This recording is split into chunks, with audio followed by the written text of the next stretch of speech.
You've been misled about inner strength. They told you resilience comes from toughing it out, hiding your pain, pretending you're fine. But if that were true, why do you still feel like you're holding your breath all the time? Why does one small thing still break you down inside, even when everything looks okay on the outside? The truth is, resilience doesn't come from pretending you're strong. It comes from learning how to be soft and unbreakable, from knowing how to sit with your pain, not run from it. And no one understood that better than the Buddhists. For thousands of years, monks, yogis, and seekers have built a kind of strength the world forgets. A quiet strength, a deep, rooted, fearless strength. Not from escaping suffering, but from understanding it. Not from ignoring fear, but from looking straight at it and smiling. Tonight, we're going to tap into that. You're not here just to fall asleep. You're here to remember who you really are beneath the fear, beneath the stress, beneath the overthinking. These ancient teachings will guide you inward to a place where nothing can shake you. Not the past, not the future, not even your own mind. As you listen, something will begin to shift. The tension in your chest will loosen. The racing thoughts will slow, and a quiet power will start to rise inside you. Steady, calm, unshakable. When you wake up tomorrow, you won't just feel rested. You'll feel different, more grounded, more alive, more you. This isn't just another sleep meditation. This is a doorway, a reset, a return to yourself. Are you ready to remember the strength that's already inside you? Let's begin. Before we begin, take a slow breath. This is where things shift. What you're about to hear isn't theory. It isn't a story to entertain your mind before sleep. It's an ancient path, mostly hidden, often misunderstood, that shows how true resilience is built step by step within the mind itself. Not through positive thinking, not through pretending to be okay, but through a transformation so deep it rewires how you respond to everything: fear, grief, loneliness, confusion, even joy. Tonight, we're going into the 10 bhumis, the sacred stages of a bodhisattva's mind. Most people never hear about them. Even fewer understand their power. But once you do, your entire relationship with pain, purpose, and peace will never be the same. Let's begin. The first opening of this path is marked by something most people don't expect: joy. But not the kind of joy that depends on life going your way. This isn't about happiness that comes from a good day or someone saying the right words. It's deeper. It comes from realizing that your life has meaning beyond yourself, that your suffering, your mistakes, even your loneliness, they can be turned into fuel for awakening. This kind of joy comes the moment you realize you are no longer just surviving. You're walking a path that leads somewhere real. And with that realization, something inside loosens. A heavy knot of confusion, self-doubt, or numbness that's been sitting there for years. You realize you're not broken. You were just never taught how to use your mind the right way. That is the first transformation. It's not dramatic on the outside. No fireworks. But inside, it's like a bell being struck in a silent room. A kind of gladness you didn't know you were missing begins to rise, not loud, but steady. This joy isn't selfish. It doesn't pull you away from others. It makes you want to help them more. It's not the joy of "I'm free." It's the joy of "we can all be free." And that's when resilience begins to grow. Because once you taste this joy, your reason for staying grounded no longer depends on what happens to you. It comes from what flows through you. But the path doesn't stop there. As you keep walking, you begin to see how many of your habits are built on confusion.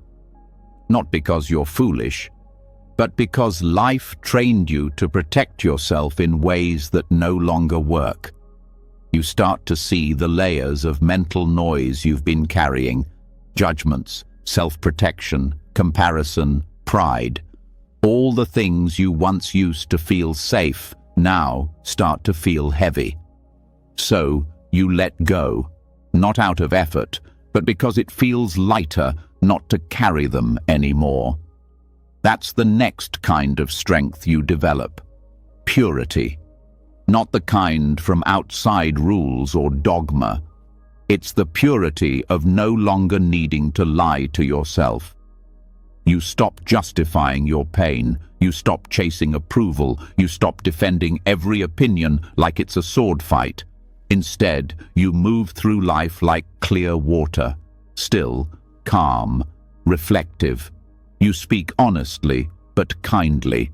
You act without second-guessing. There's no need to impress or explain yourself all the time. There's just clarity. And here's the thing: when your intentions are clean, you no longer fear how people see you. That's a powerful kind of freedom. When your conscience is light, your steps become fearless. But purity isn't always peaceful. Sometimes it shakes you. You see things about yourself you didn't want to face, the ways you've avoided love, the ways you've avoided truth. So you keep going. Now the work gets deeper. This is where the path asks you to truly examine your motivations. You start to cut through spiritual pride, emotional numbness, and the need to be right. You start to see how your ego has even disguised itself as your higher self. This level of insight brings pain, yes, but it also brings power. You stop being fooled by surface emotions. You no longer react just because a feeling arises. You begin to observe thoughts without believing them. You notice urges, but they no longer control you. That's strength. The kind that doesn't flinch, even when your old wounds try to speak loudly. Here, you learn the strength of patience. Not passive patience, but powerful stillness. The kind of stillness that doesn't mean do nothing, but means act from wisdom, not from reaction. This level of practice rewires your nervous system. It slows your anger before it catches fire. It softens your sorrow before it sinks you. You don't pretend life doesn't hurt, but you learn how to meet pain without being pulled under. From this place, your actions begin to carry more weight. Not heavy, burdensome weight, but meaning. Even the smallest things you do, a kind word, a moment of silence, the choice not to argue, they start to matter more. Because they come from a place of deeper awareness. Eventually, your view of reality starts to shift. You no longer see problems as interruptions. You start to understand that pain itself is a kind of mirror. Every difficult person, every heartbreak, every disappointment, all of them become teachers. This is where you step into what's called the fearless mind. You're not fearless because you never feel fear. You're fearless because you've stopped running. You face what's uncomfortable, not to fix it, but to understand it. That kind of resilience cannot be shaken by bad news, by loss, or by rejection. This isn't armor, it's transparency. You're no longer hiding behind anything. And here, something miraculous happens. The division between you and others begins to dissolve. You stop seeing people as me versus them. The judgments drop. You realize their pain is your pain, their joy, your joy. The lines blur, and what replaces them is compassion. But it's not weak, it's fierce, it sees clearly, it holds boundaries, it doesn't enable harm, but it also refuses to abandon anyone, not even yourself. This level of compassion can feel overwhelming at first. You might find yourself crying at things you once ignored, feeling deeply for people you used to criticize. It can hurt, but it also opens the heart in a way that's unshakable. From this depth, your resilience becomes almost invisible, like the roots of a tree. No one sees the effort anymore, but it's there, holding everything steady. You move through the world without needing applause, without needing to be right, without needing to win. But don't mistake that for apathy. Now, your mind becomes sharp, not aggressive, but awake. You see things clearly, you make decisions without overthinking, you spot manipulation, illusion, self-deception, and you don't fall for it. This clarity brings a different kind of power, a grounded confidence, not the loud kind, not the kind that boasts, the kind that simply is, like a mountain. You've stopped outsourcing your stability. You're not depending on praise, love, or control. You're anchored in something much deeper. Even pain becomes less personal. You no longer ask, "Why is this happening to me?" Instead, you ask, "What is this showing me?" And slowly, you stop needing to be the center of everything. That's when real wisdom arises. You see that everything you thought was solid is actually changing all the time. Every story, every fear, every desire, they all rise and fall like waves. And here's the secret. That's not bad news. That's liberation. Because once you see that nothing lasts forever, not your shame, not your mistakes, not your loneliness, you stop clinging. You become open. And from that openness, life flows more freely. Not because everything goes your way, but because you've stopped resisting what is. This is where your resilience becomes quiet, almost invisible. You start giving more. Not because you're trying to be good, but because it's your nature, like a candle lighting other candles without losing its own flame. Even when you feel pain, even when life hits you hard, something inside stays untouched. You may cry, you may fall, but you rise differently. You rise with grace. This is the strength that doesn't shatter when plans collapse. It's the wisdom that whispers, "This too is part of it." It's not numbness, it's deep presence. At this stage, even identity becomes lighter. You're no longer holding on so tightly to your story. You begin to see yourself more like space than a solid thing. Spacious, vast, capable of holding anything without breaking. And still, you don't disappear from life. You return to the world with open eyes and open hands. You live with purpose, not because you need to prove something, but because love moves through you. You become someone who others feel calm around, someone who listens without judging, someone who walks into a room and brings peace with them, not by effort, but by presence. That's what the 10 Bhumis teach, not as rules, but as experiences. Inner shifts that happen when you stay on the path long enough, when you keep showing up, even when it's hard, even when no one sees, even when you're tired, and eventually the line between resilience and awakening fades. Because the most awakened minds are not untouchable, they are deeply touchable. They cry, they feel, they break open, but they do not break down. They bend and bend and bend, and they still rise.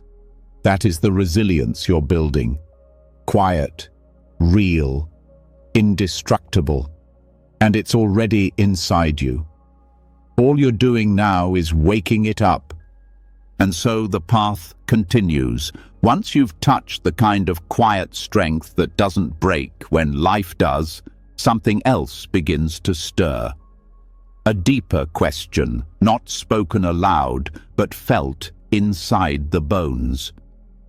If resilience can be built, then why do the waves of despair still return?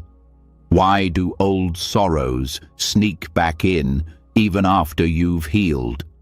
Why does time feel like both an enemy and a thief, stealing youth, repeating pain, dragging you back into the very patterns you thought you had escaped? This next step offers no surface comfort, but it holds one of the most powerful medicines for despair that Buddhist wisdom has ever revealed. It's not about fixing anything.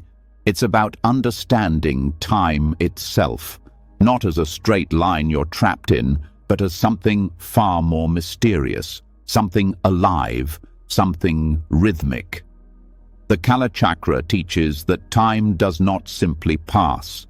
Time moves like a wheel, and when you see through its movement, you stop trying to escape suffering and start seeing it as part of something much bigger than pain. At first, the mind resists this idea, especially if you were taught to fear time. Maybe you learned to panic as the clock ticks. Maybe you feel ashamed about aging. Maybe you carry regret for things you didn't do, or pressure to accomplish something before some imagined deadline. That's what linear time does. It binds you. It keeps you looking backward or forward, always somewhere else, always out of sync with the present. But the Kalachakra reveals something else entirely. It shows that time is not a straight road with an end. It is a turning, a movement, a dance, and you are not separate from it. You are it. Understanding cyclical time changes your relationship with suffering, because now, instead of thinking, "Why is this happening again?" you begin to see that everything in life moves in seasons. Not just the weather, not just the sky, your emotions too, your fears, your habits, your dreams. They rise and fall. They come, they stay, and they pass. Not because something went wrong, but because that is the rhythm of reality. Just like the moon doesn't stay full, just like night doesn't last forever, no mental state is permanent. Even despair has a season. Even numbness has an end. Even the tight grip of anxiety must loosen, not because you force it, but because it is part of time's turning wheel. This kind of wisdom doesn't always feel like relief at first. It demands patience. It asks you to stop clinging to good times and stop fearing the difficult ones. It asks you to trust the unfolding of life, even when it makes no sense. But the moment you stop seeing pain as something gone wrong and start seeing it as part of a larger movement, you create space. Not just mental space, but spiritual spaciousness. You're no longer cramped inside your own panic. You can breathe again. Kalachakra also teaches that just as the outer world moves in cycles, years, seasons, planetary phases, your inner world moves the same way. It's not random. It's not chaos. The body follows its own cycles. The breath moves in and out. Thoughts rise and fall.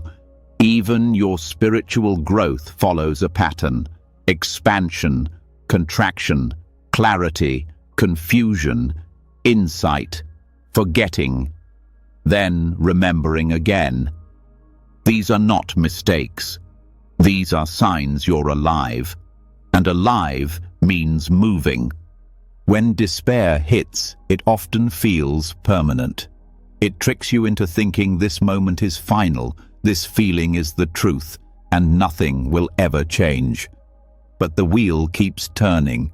The moment you begin to trust that turn, not mentally but deeply in your heart and body, you become unshakable in a different way. Not because you're above suffering, but because you're inside the rhythm, not fighting against it. You become like water. You follow the curve of the path, not out of weakness, but out of wisdom. And here's what most people miss. The Kala Chakra doesn't just say that time is cyclical.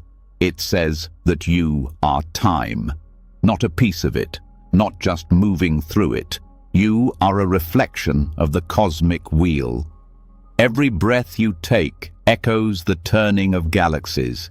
Every rise and fall of your emotion mirrors the rise and fall of worlds. This is not metaphor, it's direct experience. When meditators deeply realize this, something profound happens. They stop identifying with the temporary. They stop panicking when life changes. And they stop attaching their identity to what is always shifting. That's when inner peace becomes real. But this isn't about detachment in the cold, distant sense. It's not about being numb. It's about being fully here. So here that you see every moment as part of a sacred pattern, even the ones that ache, even the ones that shake you.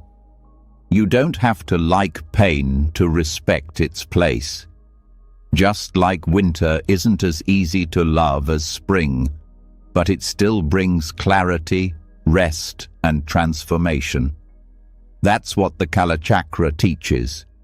Every moment has its place, even the heavy ones. This kind of perspective doesn't just help during major life events. It becomes a quiet anchor during everyday struggles. When someone says something hurtful, instead of reacting, you feel the turn of the wheel. You know this sting will pass. When you wake up anxious, instead of collapsing into dread, you remember this feeling is a wave. It will rise, it will crash, it will soften. And when you feel joy, you don't cling to it like it's your last breath. You let it fill you and then let it go, knowing more will come. Always, more will come. This is a different kind of stability, not based on control, not built on prediction. It's grounded in surrender, but not the weak kind of surrender, the strong kind. The kind where you stop fighting time and start flowing with it, even when it's dark, even when it's cold. Because you've seen enough turns of the wheel to know no storm lasts forever, and no feeling defines your future. Kala Chakra also holds a teaching that touches your personal timeline in a very direct way. It says the past is not behind you and the future is not ahead. They are both right here within this moment. Your current awareness contains the seeds of all past actions and all future potential. So what you do with this breath, this one, shapes more than you know. That doesn't mean pressure, that means possibility. Even when things seem stuck, the wheel is still moving. Even when you feel lost, time is still creating space for you to grow. And this doesn't mean passivity. This doesn't mean you sit and wait for change. It means you align with change. You understand timing. You stop trying to force doors open when it's winter inside. You stop rushing healing that needs quiet. You don't push the river. You learn when to act and when to rest, when to speak and when to listen, when to move and when to stay still.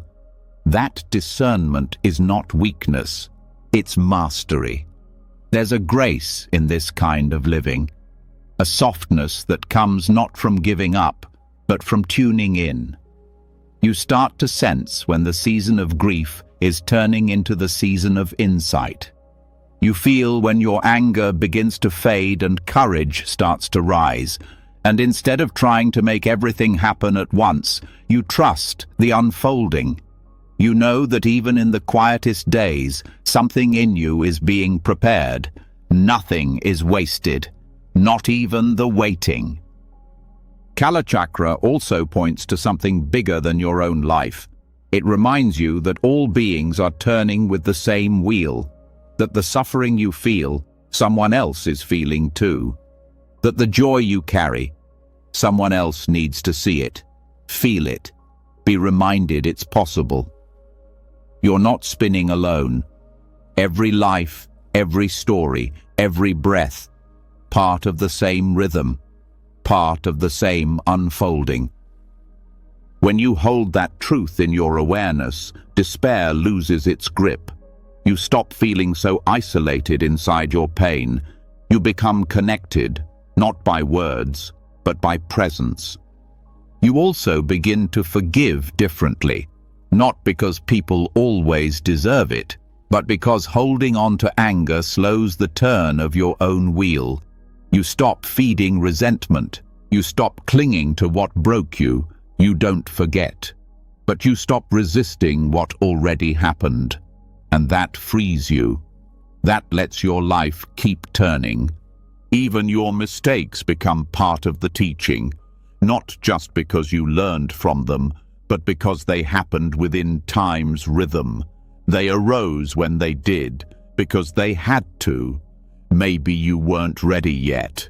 Maybe something had to break before you could rebuild with truth. Maybe the wheel had to turn through shadow before it could move into light. That's not an excuse. That's clarity. And clarity is what makes healing stick. Eventually, this way of seeing time begins to transform your sleep, your speech, your energy. You stop rushing. You breathe deeper. You speak with more care. You give yourself more space to be human. You stop demanding perfection. You begin to treat your emotions like weather, not as enemies, not as gods, but as signals, and like all weather, they pass. There's something unshakable in a person who sees life this way. They are not immune to pain, but they are not trapped by it. Their joy is deeper, their presence is richer, their silence speaks louder than most people's shouting. They're grounded not because they found some perfect answer, but because they accepted time as their teacher, not their enemy. And when it's time to let go of a dream, of a person, of a season of life, they do it with respect, not with bitterness, not with denial, with full awareness of the wheels turning, with deep trust that what is falling away is making room for something new, even if that new thing hasn't arrived yet, even if they never see it. Still, they trust the rhythm. This is the resilience of the Kalachakra, a resilience not built on resistance, but on alignment, not on force, but on rhythm.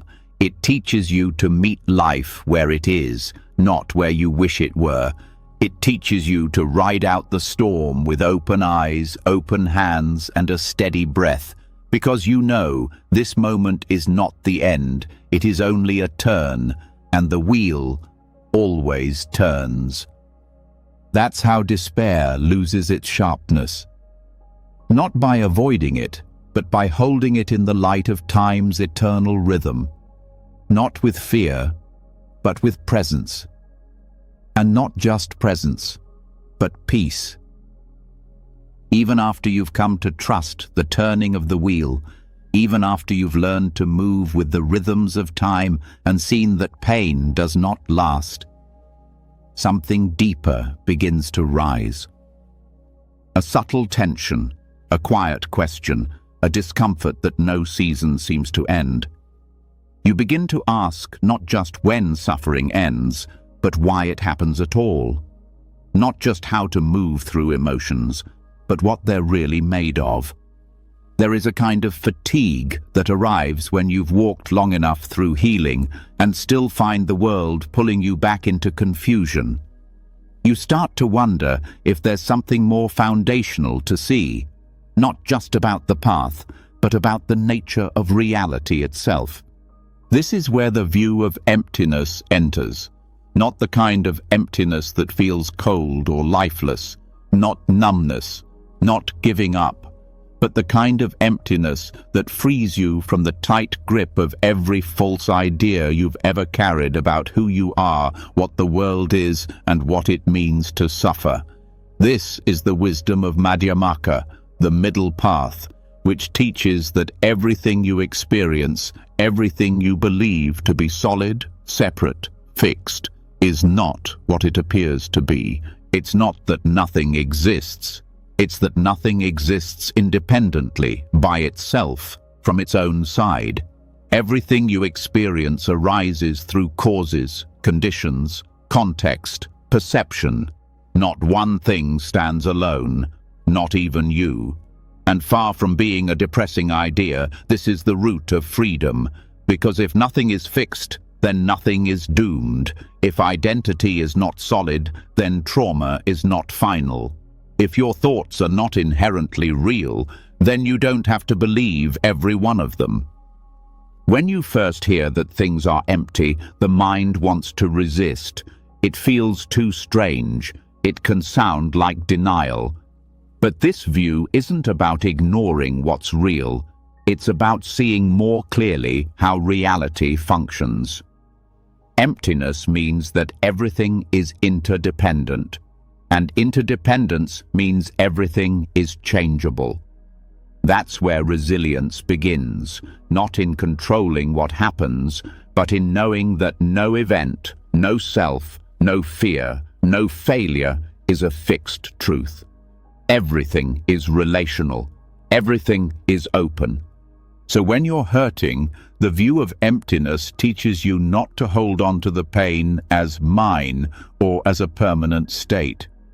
The pain is happening, yes, but it's happening because of conditions, physical, emotional, mental, karmic, and those conditions are moving.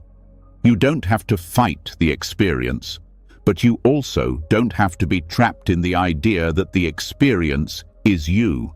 That space between what arises and what you believe about it is where liberation begins.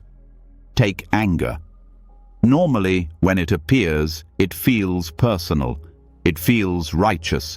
It takes over. But if you pause and look, where is the anger? Can you find a fixed core to it? Is it just the words in your head, the tightness in your chest, the memory that triggered it, the situation that seems unfair? It's all those things, and yet none of them by themselves. The anger is a dependent event. It doesn't exist from its own side. It arises like a flame from fuel, heat, air, and if any one of those is missing, it fades. That's not theory. That's a direct way to practice. The same is true for identity. You might carry the idea that you are broken, or not good enough, or that you've failed too many times. But what is that idea made of? Is it your thoughts? Is it memories? Is it feelings? Is it other people's judgments? Every time you try to pin it down, it shifts. That's not because you're vague. It's because the idea of self is built from pieces that are not solid on their own. This is good news, because if the self isn't fixed, then your past doesn't define your future. Then your mistakes don't define your worth.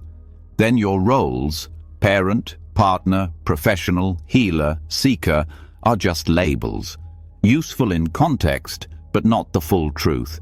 This understanding makes you mentally untouchable, not because nothing affects you, but because nothing can hold you hostage. You start to live with less grasping, less clinging, less fear of what will be taken from you. When you know that nothing has an unchanging essence, you stop trying to preserve what was never stable in the first place. That's not apathy. That's maturity. You still care deeply. You still love fully. But you don't bind yourself to fantasies of permanence. Even suffering becomes more workable.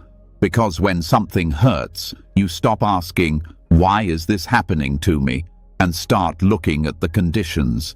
You become a quiet investigator of your own life. You see how thoughts reinforce feelings, how environments trigger reactions, how your beliefs create emotional responses, and instead of collapsing into the emotion, you step back into clarity. You still feel, but you don't drown. This view also changes how you relate to others. Instead of reacting to someone as if they are one fixed identity, you see them as moving, complex, impermanent beings. They too are empty of inherent existence, which means they too are not reducible to one moment, one mistake, one version of themselves. That doesn't mean you allow harm, but it does mean you hold less resentment. You see that even cruelty arises from causes, ignorance, pain, fear, and that seeing lets you soften, not in weakness, but in wisdom. This wisdom also cuts through spiritual confusion. Many people walk a path of self-improvement while secretly carrying the idea that one day they'll arrive, that there will be a version of themselves that is pure, peaceful, enlightened, and permanent. But the view of emptiness gently removes that illusion. There is no solid version of you to become. There is only this unfolding process, this shifting, responding, waking up that happens breath by breath. Freedom isn't found by perfecting the self. It's found by seeing through the self. That doesn't mean you disappear. It means you stop clinging to the idea of being one thing, in one way, forever. And that gives you room to change. It gives you space to fail and learn and begin again, not as a flaw, but as part of the path. Madhyamaka also helps you see that the world is not built from objects, but from relationships. A chair is only a chair because someone built it. Someone named it, someone uses it. It's wood, its shape, its function, but it's not inherently chair. That word, that meaning, that reality, all depend on perspective. And the same is true for success, for love, for loss, for identity. These are not independent truths. They are patterns of experience. When you stop treating them as fixed, you stop giving them the power to control your peace. Even emotions shift in this light. Anxiety becomes less of a prison and more of a wave. Grief becomes less of a trap and more of a process. Joy becomes less of a treasure to cling to and more of a passing wind to enjoy. You're not detaching from life. You're meeting it more clearly, without fantasy, without fixation. One of the most powerful results of this practice is inner spaciousness. Not emptiness in the sad sense, but emptiness as fullness. When you are no longer bound to fixed views, there's more room inside you, more creativity, more openness, more silence that doesn't feel hollow, but feels awake. That silence is not absence. It's freedom. Freedom from the pressure to prove anything. Freedom from the chase. Freedom from needing every part of life to go your way in order to feel okay. You begin to carry a kind of effortless resilience, the kind that doesn't come from hardening yourself, but from softening into the truth. You don't need to hold yourself up so tightly. You don't need to argue with every thought. You don't need to resist change because you've seen that nothing holds still, and that's not a threat. That's grace. This view also prepares you for death, not as a fearful end, but as a continuation of change. Just as the self is empty of fixed existence, so is the boundary between life and death. What you call you has never been one thing. It has been moments, perceptions, patterns. So when this body ends, the story doesn't end.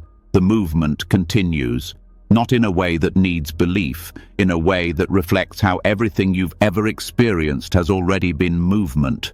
Understanding emptiness doesn't mean you stop living.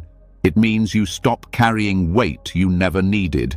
You stop needing the world to validate your worth. You stop defining your peace by your circumstances. You start being with what is, fully, fearlessly, fluidly, and perhaps most importantly, you stop searching for a solid ground. Because now you realize the ground is the movement itself. Security doesn't come from holding still. It comes from knowing how to dance with the changing. And once you see that, really see it, nothing can steal your peace. Not loss, not change, not even fear itself. Because you know, nothing is born in the way you thought. Nothing stands alone. And in that emptiness, everything becomes possibility. When you begin to experience life through the lens of emptiness, something inside loosens. You stop believing in the solidity of thoughts, roles, fears, even identities. You no longer feel trapped in your own mind, but emptiness on its own is not the end. It creates space, a powerful silence. But the question arises, what fills that space now? What lives in the place where the ego once held center stage? The next layer of the path doesn't come as a gentle whisper. It doesn't comfort you with soft words or calming promises. It arrives with fire, with teeth, with a force that does not negotiate.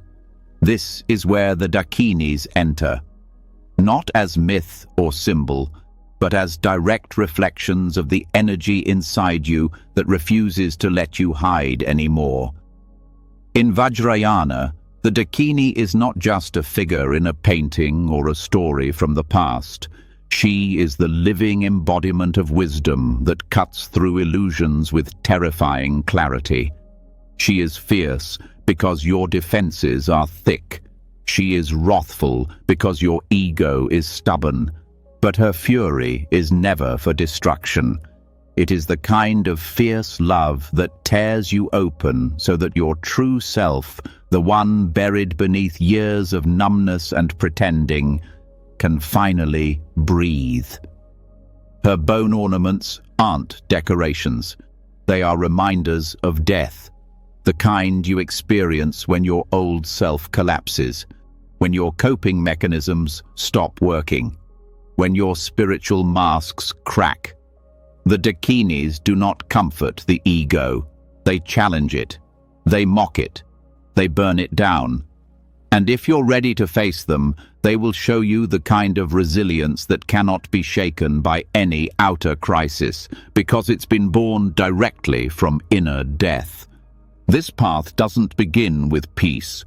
It begins with discomfort. It begins when the emotional structures you relied on begin to fall apart.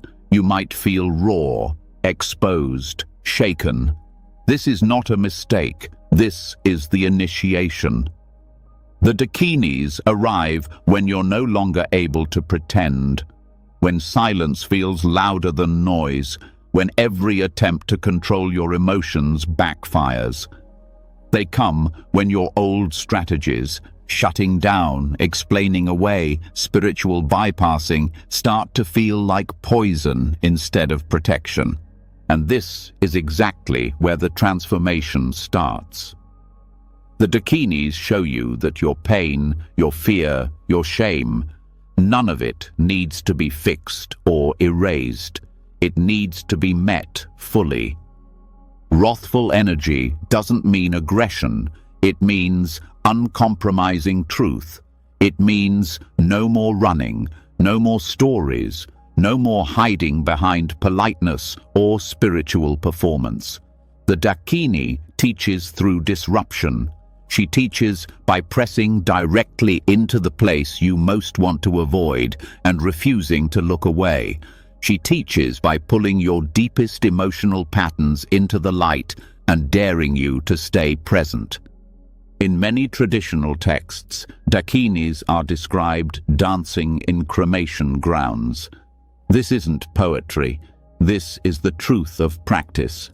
The cremation ground is your inner world when everything familiar has died, when the old roles no longer fit, when your ambitions lose meaning, when relationships break, when emotions burn without relief. This is the place most people try to escape.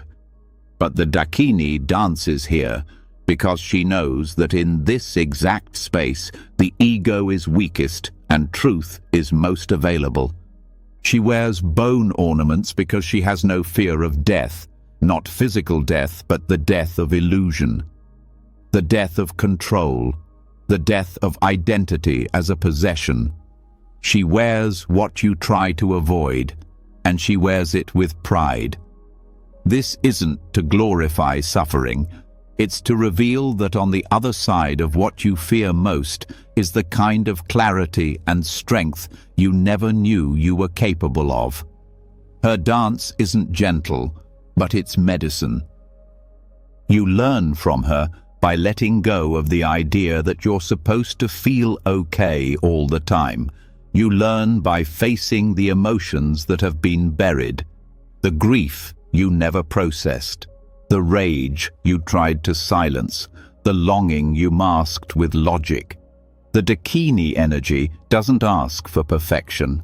It demands honesty, not a performance of strength, a surrender into rawness. And here's the paradox.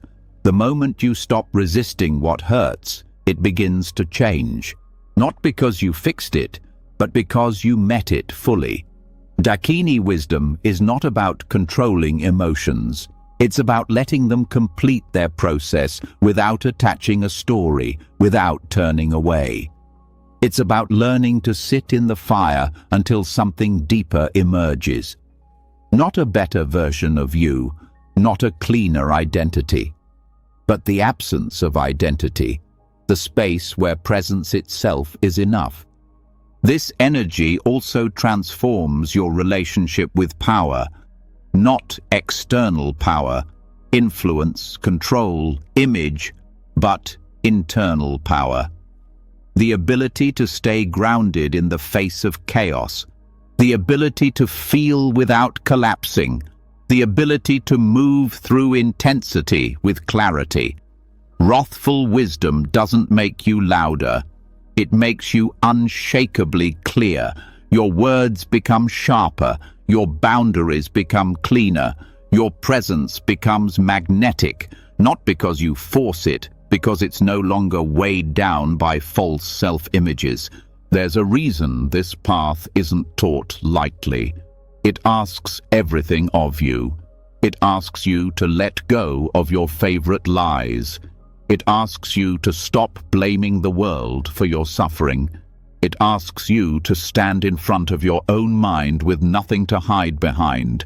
And in return, it gives you a kind of freedom that is terrifying in its depth, because it's not about safety. It's about full participation, full embodiment, full awareness, even when it's uncomfortable, even when it's overwhelming. The Dakini path is not linear. It comes in waves. One moment you feel clear and strong. The next, everything collapses. This is part of the transmission. You are being trained in resilience that includes emotional death, the ability to dissolve and still remain conscious, to fall apart and still trust that awareness is intact, to be nothing and feel no lack. This wisdom also disrupts the gendered ideas we carry. Dakini energy is described as feminine, but it lives in all beings. It is the wisdom that comes not from controlling, but from allowing, not from separation, but from merging, not from hardening, but from softening into raw intensity. It doesn't reject logic, but it doesn't depend on it. It moves through sensation, intuition, embodiment, direct experience. It burns what cannot stay. It reveals what cannot be spoken. It teaches not through concepts, but through direct contact with reality. For many, this kind of wisdom only becomes available after a breakdown, a loss, a betrayal, a shock. The moment when the polished identity can no longer hold, and though it feels like the end, it's actually an opening. The Dakinis step in right there when everything feels ruined and say, "Good, now we begin." What you thought was destruction turns out to be initiation. What you feared was weakness becomes the entrance into power that doesn't need explanation. But this path is not wild for the sake of chaos. The Dakini teaches precise awareness, presence that sees through masks, insight that refuses to look away, fierce love that does not tolerate self-deception. The fire isn't random, it's sacred, and it always burns away what's false to reveal what's real. You may find that old emotions begin to resurface, not to punish you, but to complete their movement. You may feel intense grief, shame, rage, longing. These are not problems. These are unfinished cycles. The Dakini path teaches you how to stay with the wave, how to meet emotion as energy, not identity. You stop asking, "Why am I like this?" and start asking, "What's here and what wants to move?" That shift changes everything. As you deepen in this, your body becomes part of the practice. Not something to escape, not something to fix, but a field of wisdom, a space where insight arises through sensation. Your chest tightens. There's something unspoken. Your stomach clenches. There's something unprocessed. Your hands shake. Something wants release. The Dakini teaches you to listen with your whole being, not to diagnose, not to suppress, to feel fully. And from that feeling, fierce clarity grows. You begin to speak truths you once buried. You set boundaries you once avoided. You stand in spaces you once shrank from, not to prove anything, but because anything else would be a lie. Your presence starts to carry fire, not loud, not aggressive, just unmistakably awake. People might feel uncomfortable around it. That's okay. Your job is not to be palatable. Your job is to be real. To walk as one who has passed through fire and come back not with ashes, but with light. You become a reflection of what is possible, a person who has died many small deaths and still rises, clear-eyed, soft-hearted, uncompromising. And you begin to guide others, not by teaching, but by being. Your presence says, you can fall apart and live. You can feel deeply and not lose yourself. You can face what terrifies you and come through radiant. That is the Dakini gift. Not escape, not comfort, transmutation. She doesn't give answers. She gives you back to yourself. Without illusion, without denial, without pretense. And in that raw, honest place, you meet the deepest kind of resilience. Not the kind that survives in spite of pain, the kind that is born through it. And when the next storm comes, you don't run, you don't harden. You stand where you are, stripped of everything false, and you burn, quietly, fiercely, freely. There's a moment after the burning ends, after the fire has done its work, after your defenses have melted, after the raw truth of Dakini wisdom has stripped away what no longer belongs. What's left is quiet. Not peace in the shallow sense, but the silence that comes after surviving yourself. And in that silence, something new begins to stir. Not a return to normal, not the rebuilding of an old self, but a subtle joy. The kind that doesn't depend on comfort, the kind that doesn't rise from gain. It's the joy that exists right at the edge of nothing. The joy of being untouched, even when the body is broken. The joy of being alive, even when there's nothing left to hold on to. This kind of joy has a name and a song and a story. Milarepa lived it. He didn't learn resilience from books or teachings in grand monasteries or safe communities. He lived alone in mountain caves, starving, rejected, misunderstood, barely clothed, barely breathing. But through all that hardship, he laughed, he sang. He didn't rise above his suffering. He walked through it singing. His story isn't a legend meant to inspire with fantasy. It is a mirror for what is possible when everything external is stripped away and the spirit, untouched by circumstance, begins to shine from within. Milarepa didn't start out a saint. His path began in darkness. He had caused harm. His guilt was heavy. His body was weak. His karma, as he described it, was terrifying. He went to his teacher, not seeking enlightenment, but forgiveness, and even there he was tested with labor and silence and long delays. But he stayed, and he kept going, not because he believed he deserved a reward, but because something deeper was pulling him forward, a desire to transform, not escape. The cave became his teacher. The hunger became his mirror. The solitude became his field of practice, and through it all, he did something few can. He opened his mouth and sang, not to perform, not to distract himself, but because truth was rising from his chest and needed to be spoken in sound. His songs weren't soft, they were raw, clear, full of insight and surrender. He wasn't singing despite his pain, he was singing with it.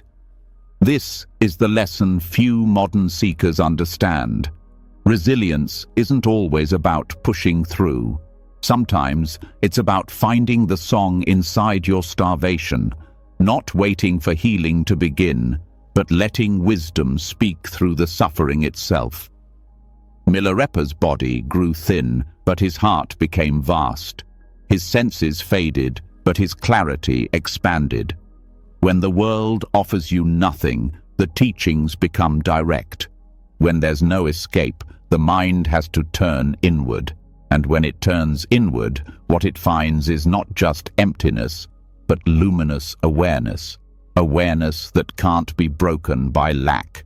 He sang of mountains, rivers, wind, and sky. But he wasn't describing nature, he was speaking to his own mind. The cave walls became reflections of his inner landscape. The snowstorms taught him patience. The wild animals taught him humility. The long nights taught him how to sit still in the unknown. And his voice, shaped by these teachings, became not just sound. It became a medicine, a way to digest hardship, a way to meet life as it was, not how he wished it would be. There's a hidden strength that only comes through aloneness, not loneliness, which is rooted in lack, but sacred solitude, the kind that strips away all roles, all stories, all distractions. In that solitude, the mind no longer has anywhere to run. The thoughts that once dominated begin to dissolve. The fears that once shouted begin to whisper. The desire to be someone is replaced by the presence of simply being. Milarepa didn't overcome solitude. He became it. And in becoming it, he found the root of spiritual power. Complete non-dependence on anything external to awaken what's already inside. His story reveals something uncomfortable but liberating. that the body's limits do not define the mind's potential. When there's no food, no comfort, no praise, the ego loses its grip. And what's left is something unshakable. Milarepa's resilience didn't come from enduring hardship with gritted teeth. It came from transforming hardship into wisdom by using every part of it. Hunger became clarity. Cold became meditation. Rejection became devotion. His mind stopped resisting reality and started dancing with it. This doesn't mean you need to starve yourself or live in a cave, but the principle is universal. When you meet your limits fully, without turning away, without numbing out, without reaching for distraction, you discover an inner current that doesn't rely on circumstance. Most people only touch it in fragments, during deep loss, illness, betrayal, moments where the world pulls the floor out from under them. And in those moments, there's often a glimpse of something still, something awake, something strangely joyful beneath the pain. Milarepa lived in that space full time, not because he was special, but because he let go of everything else. Joy, in this view, is not an escape from suffering. It is the shining that appears when you stop arguing with what is. When the mind opens fully to this moment, no matter how harsh it is, there is light. Not comfort, not certainty, but light. His laughter came not from denial, but from insight. Insight into the futility of clinging, the emptiness of pride, the joke of chasing worldly success. He laughed because he saw through it. He sang because there was nothing left to protect. He lived in truth, not because it was easy, but because everything else had burned away. There's a strength that's born from this kind of honesty. The strength to be with your own mind, hour after hour, year after year. No distractions, no affirmations, no one cheering you on. Just presence, just practice, just a steady willingness to stay with what's here. Most people try to fill the silence. Milarepa became the silence, and from that silence his voice returned, not to beg, not to blame, but to express the raw beauty of a spirit that has died 1,000 small deaths and come back softer, freer, more alive. Milarepa's teachings are not written in complicated theory, they're sung in plain words. Words from a starving man with a radiant mind. Words that cut through illusion because they were born in solitude, not theory. He didn't sing to escape pain. He sang to welcome it, to learn from it, to make it sacred. And in doing so, he transformed his life into a message. Nothing external can stop you from awakening if your heart is ready to surrender fully. This is the core of his resilience. Radical self-responsibility, complete openness to difficulty, a devotion to truth so deep that even suffering became part of the offering. He never blamed his fate. He didn't ask for an easier path.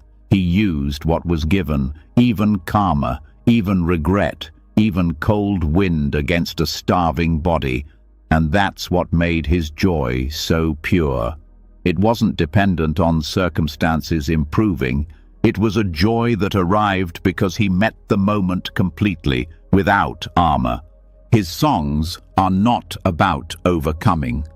They are about entering the depth of life as it is, entering the pain until it opens, entering the fear until it softens. He didn't sing because he felt strong.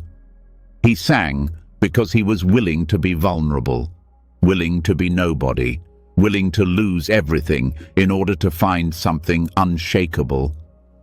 His path shows that solitude doesn't destroy you, it refines you. That hunger doesn't weaken the spirit, it clarifies it. That isolation isn't punishment, it's preparation. When no one else is watching, when no one else is helping, when the noise is gone and only your breath remains, you discover what kind of strength you really carry. And you discover that joy, real joy, doesn't need a reason. Milarepa's resilience was not loud. It was not impressive in worldly terms. But it was absolute. The kind of strength that doesn't need approval. The kind of freedom that doesn't depend on comfort. The kind of joy that survives not because it avoids pain, but because it includes it. He teaches that your power is not in controlling life, but in surrendering fully to it. When you stop demanding that life be easy and start showing up for it exactly as it is, a transformation happens. The kind of transformation that doesn't make you invincible, but makes you real. That doesn't protect you from sadness, but lets you walk with it without breaking. That doesn't remove fear, but keeps you steady within it. Milarepa's story isn't a fantasy of superhuman strength. It's an invitation to stop waiting for perfect conditions, to stop fearing your own depths, to stop hiding from the truth of your experience. His laughter came from clarity. His songs came from surrender. His power came from presence. And all of that is possible for you too, not by copying his life, but by meeting your own with the same raw honesty and devotion. When you do, something starts to rise. A quiet joy that doesn't depend on anything changing. A strength that isn't loud, but lasts. A voice that starts to sing again. Not because everything is easy, but because you finally see that even in the hardest moments, your spirit is still here, still breathing, still shining, and that is enough. After the songs have faded and the silence returns, there is a shift that follows. Not just in the body or the heart, but somewhere deeper in how you see the world itself. You've faced the fire. You've sat in the cave. You've tasted the kind of joy that doesn't depend on gain or escape. But even now, something lingers. A question that presses beneath the surface when grief rises again, when loss hits without warning, when life feels suddenly unfair. It's not about how to survive difficulty anymore. It's about why it keeps happening at all. Why certain patterns repeat, why pain sometimes follows you no matter how much you've healed, why even after clarity, something still aches. This is where the teachings turn toward time again, not as seasons or cycles of the outer world, but as the vast river of consciousness itself. The idea that you were not born for the first time in this life, that your story did not begin with your name or your body, that your mind has moved lifetime after lifetime through experiences so many you cannot remember them, but they live inside you. Belief in rebirth isn't a fantasy or an escape. It is a tool that radically reshapes how you meet suffering. Because when you no longer see this life as the full story, the pressure to explain every loss or justify every trauma begins to lift. Things can be hard without being final. Pain can be sharp without being unfair. Mistakes can be deep without being your entire identity. Karma begins to make sense, not as punishment, but as cause and effect playing out over time. You start to see that what happens in this life is not always the result of what this version of you did. Sometimes it is what another version left behind. And instead of being crushed by that idea, you begin to feel a strange freedom. Because if you've lived before, and if you'll live again, then you are much more than the one moment you are in now. This isn't meant to excuse harm or bypass accountability. It's meant to widen the lens, to give you space, to let you breathe when things feel like too much. Because when you remember that your mind stream didn't begin here, you stop believing that this one chapter defines your whole story. Trauma begins to lose its grip, not because you deny it, but because you see it as a scene, not the whole book. You become less afraid of what you're going through because you realize you've gone through many lives already, and something in you keeps choosing to return, to learn, to grow, even when it's hard. Rebirth reframes catastrophe.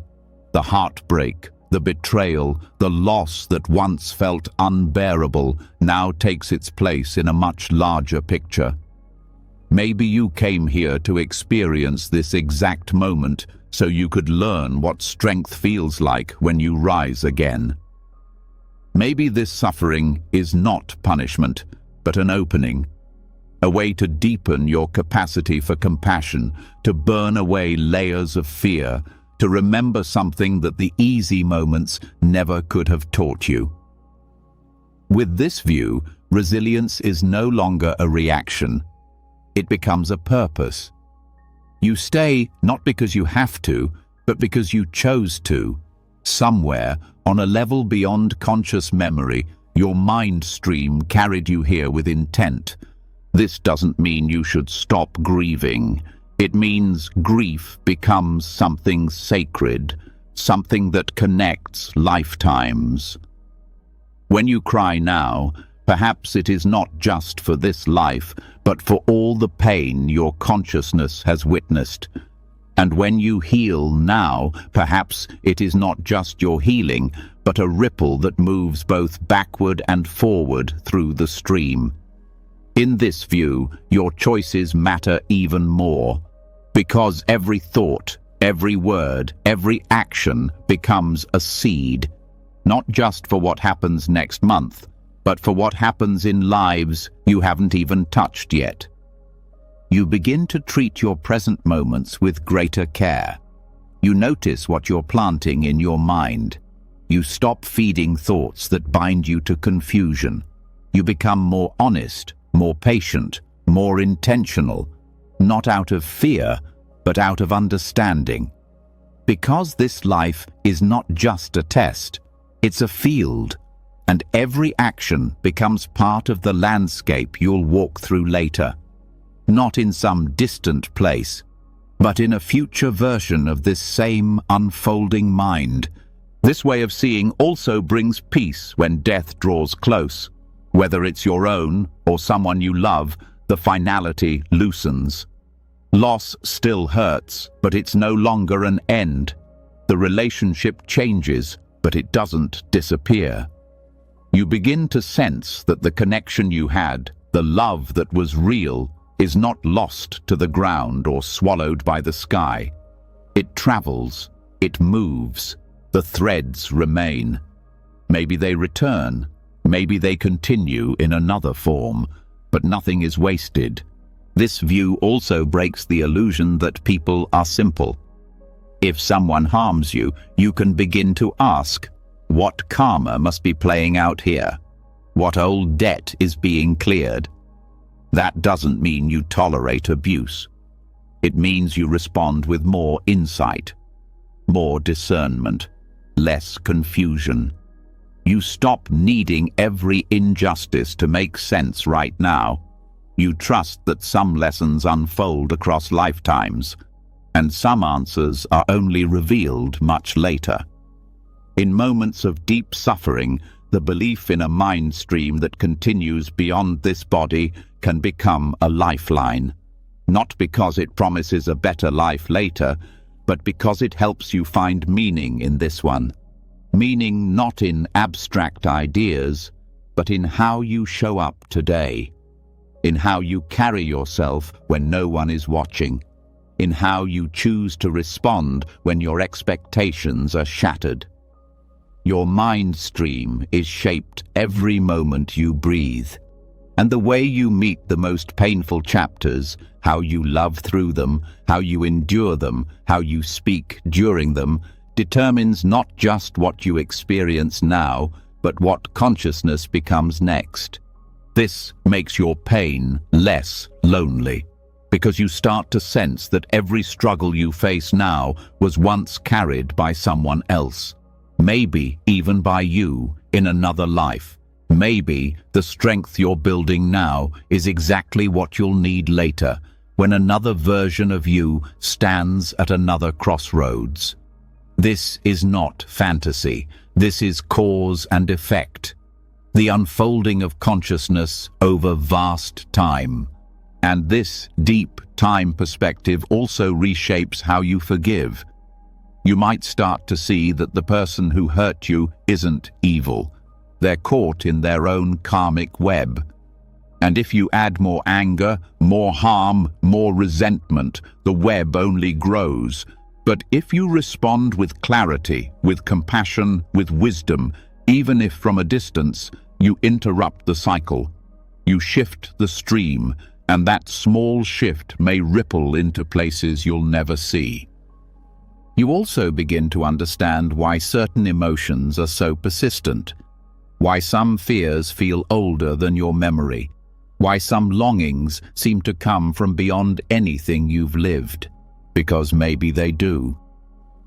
The mind stream carries impressions, habits, tendencies, and those don't reset when the body ends. They travel, they deepen, until they're met with awareness. So when old pain resurfaces, it's not a failure. It's an opportunity, not to judge, but to meet something ancient with presence, with stillness, with courage. This courage, over time, becomes your resilience, not the kind that tries to win, but the kind that stays clear in the storm. You stop needing life to be fair.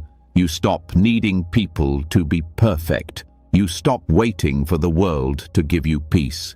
You realize peace is something you build with every breath, every choice, every thought, and you build it not just for now, but for all the versions of you that are still to come. With this view, the urgency shifts. You become more generous, not because you're trying to earn merit, but because you understand the ripple of kindness, how even one act of love can echo across lives. You become more disciplined, not out of guilt, but because you've tasted the weight of mindless karma. You become more forgiving, not as a moral duty, but as an offering to your future self. Because you know now, nothing disappears, everything returns. What you put into this moment shapes what returns to you next. And even when you doubt the theory, the practice still works. You don't have to be sure.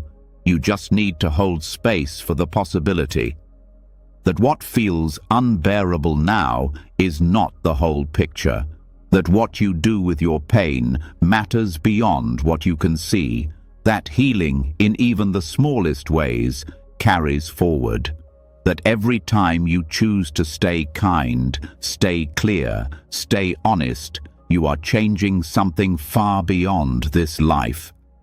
Over time, the fear begins to ease. Not because life becomes easier, but because you are no longer trying to force meaning into a small container.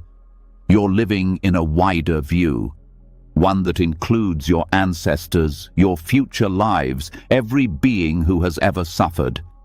And suddenly, you are not alone. You are not small.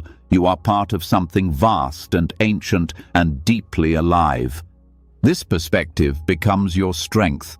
When tragedy strikes, you grieve, but you don't collapse. When plans fail, you adjust, but you don't give up. When joy comes, you cherish it, but you don't cling. You move through time like a wave, not resisting, not grasping, not forgetting.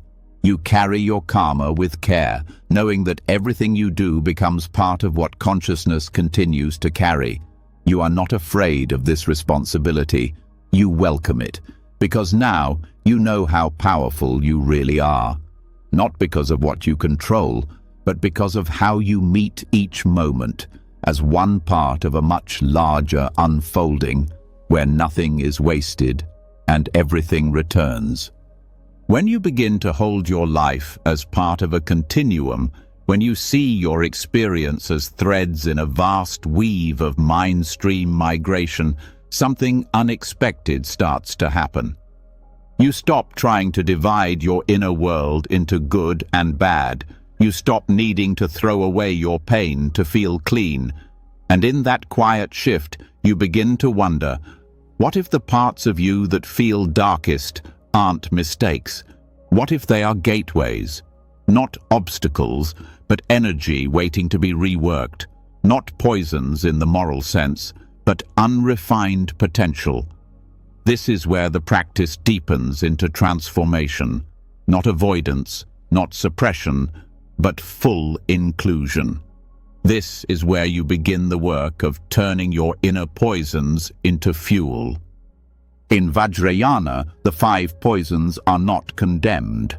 They are studied, honored, even revered as raw energy that, when misunderstood, binds you, but when understood, unlocks wisdom. Anger, desire, envy, ignorance, and pride, these are not stains on your spirit. They are misunderstood movements of your own mind. And if you have the courage to stay with them, to stop pushing them away or acting them out, they begin to teach you something that cannot be learned through calm alone. Anger, for instance, burns. It tightens the chest, clouds the breath, pulses hot through the body. Most teachings say to calm it, to breathe through it, to let it go. But Tantrikas take a different approach. They don't let it take over, but they also don't dismiss it. They watch it, they listen, they hold it in the fire of attention. And what begins to appear is not just pain or rage, but clarity. Anger, in its essence, is the distortion of mirror-like wisdom. It comes when the truth has been ignored, when boundaries have been crossed, when integrity has been lost. Its heat comes from a deep knowing of rightness, not moral superiority, but a felt sense of alignment. When you learn to stay with anger without acting it out, it sharpens your awareness. It teaches you to see clearly, without projection, without denial. It becomes the sword that cuts through confusion. Desire is no less intense. It pulls at you, colors your perception, makes you grasp for something you think will complete you. Most spiritual paths tell you to detach from it, to see its emptiness. But the tantric view doesn't demand you stop wanting. It asks you to go deeper into the energy beneath the wanting. What is it really asking for? Not the object, but the feeling behind it. Often, it's not about having, but about connection, intimacy, unity. At its core, desire is the distortion of discriminating wisdom, the ability to see beauty, to make choices, to recognize value. When desire is transmuted, it becomes devotion, not clinging, but offering, not obsession, but love that doesn't demand possession. It becomes the fire that fuels sacred commitment. Envy twists the heart, it contracts the mind, it compares, resents, calculates, it pretends to admire, but underneath it burns. Most people are ashamed of envy. They hide it, deny it, or justify it. But in tantric practice, envy is seen as misdirected intelligence. It arises when you perceive the qualities in others that you have not yet claimed in yourself. It's the shadow of potential. When transmuted, envy becomes all-accomplishing wisdom, the ability to rejoice in others' gifts and achievements without losing your center. It becomes inspiration instead of poison. A mirror showing you what is possible, a call to develop, not to diminish. Pride, when raw, builds separation. It tells you that you are above others, or sometimes below them, which is just the same pattern inverted. It makes you defend a fixed self-image. But underneath it lies the seed of the wisdom of sameness, the understanding that all beings, no matter their roles or states, share the same basic nature. Transmuted pride brings confidence without comparison, dignity without arrogance, groundedness that doesn't require hierarchy. It lets you walk with steadiness, not because you are better, but because you are no longer pretending. And then there is ignorance, the most subtle of the five. It doesn't feel fiery like the others. It's a fog, a dullness, a resistance to seeing clearly. It makes you forget what you are. It keeps you in loops, repeating the same behaviors, telling the same stories. It numbs you with comfort or distraction. But when met with awareness, it opens into the wisdom of vast space, the realization that there is nothing fixed, nothing to grasp, and therefore nothing to fear. Transmuted ignorance is not more knowledge. It's not more facts or theories. It's the direct recognition of mind's openness, the field in which all experience arises and dissolves. To work with these energies doesn't mean indulging them. It means facing them with precision and courage. You stop being afraid of your own depth. You stop needing to pretend you're already purified. You begin to understand that real strength comes from integrating what was rejected. The parts of you that once felt too dark, too loud, too wild. They are not the enemy. They are the parts that carry the most power when returned to wholeness.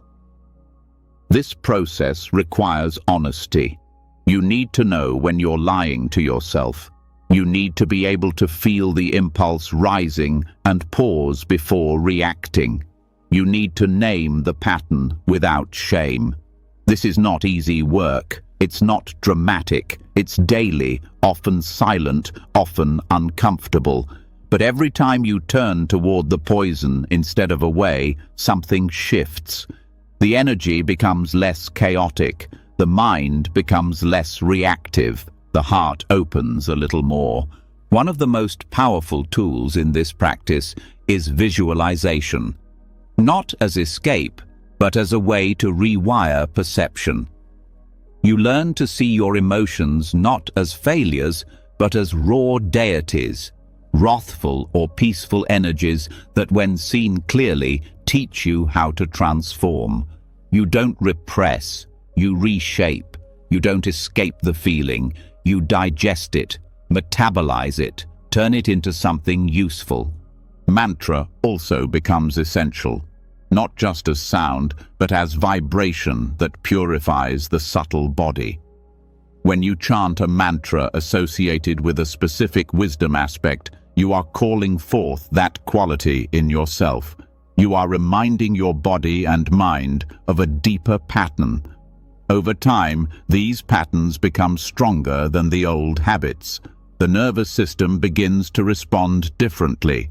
The emotions still arise, but they don't take over. You experience them as visitors, not rulers. Breathwork supports this too, because the poisons live not only in the mind, but in the winds, the subtle energy currents in the body. When these are unbalanced, emotions become sticky, hard to release. But when breath and awareness are synchronized, those winds start to move. And as they move, the emotions move. Nothing gets stuck. Everything flows. This way of working also deepens your compassion. When you see that anger, desire, pride, and envy are not wrong but untrained, you stop judging yourself so harshly, and by extension, you stop judging others. You start to recognize their struggle as familiar. You see their reactions not as threats, but as cries for help. You don't tolerate harm, but you respond from wisdom, not reactivity. Eventually, this practice becomes natural. You feel anger and recognize the call for clarity.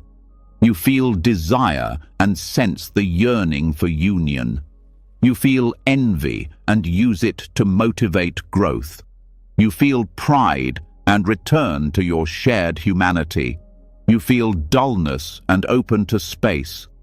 The poisons stop controlling you. They become tools. Each emotion becomes a doorway to insight. Each reaction becomes a reminder to come home. And from this home, you act differently. Your presence carries less tension. Your speech becomes more precise. Your relationships become more honest.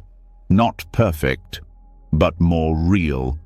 You're no longer trying to be good in the old sense. You're becoming whole. That wholeness includes light and dark, clarity and confusion, power and vulnerability. It includes your whole being. And the more you integrate, the less life can shake you. You're not trying to maintain a false image. You're grounded in something deeper than image. You've seen your own depths. You've stayed with them. You've made peace with them. And now you carry that peace into the world, not as performance, but as truth. This is not quick work. It takes years, sometimes lifetimes.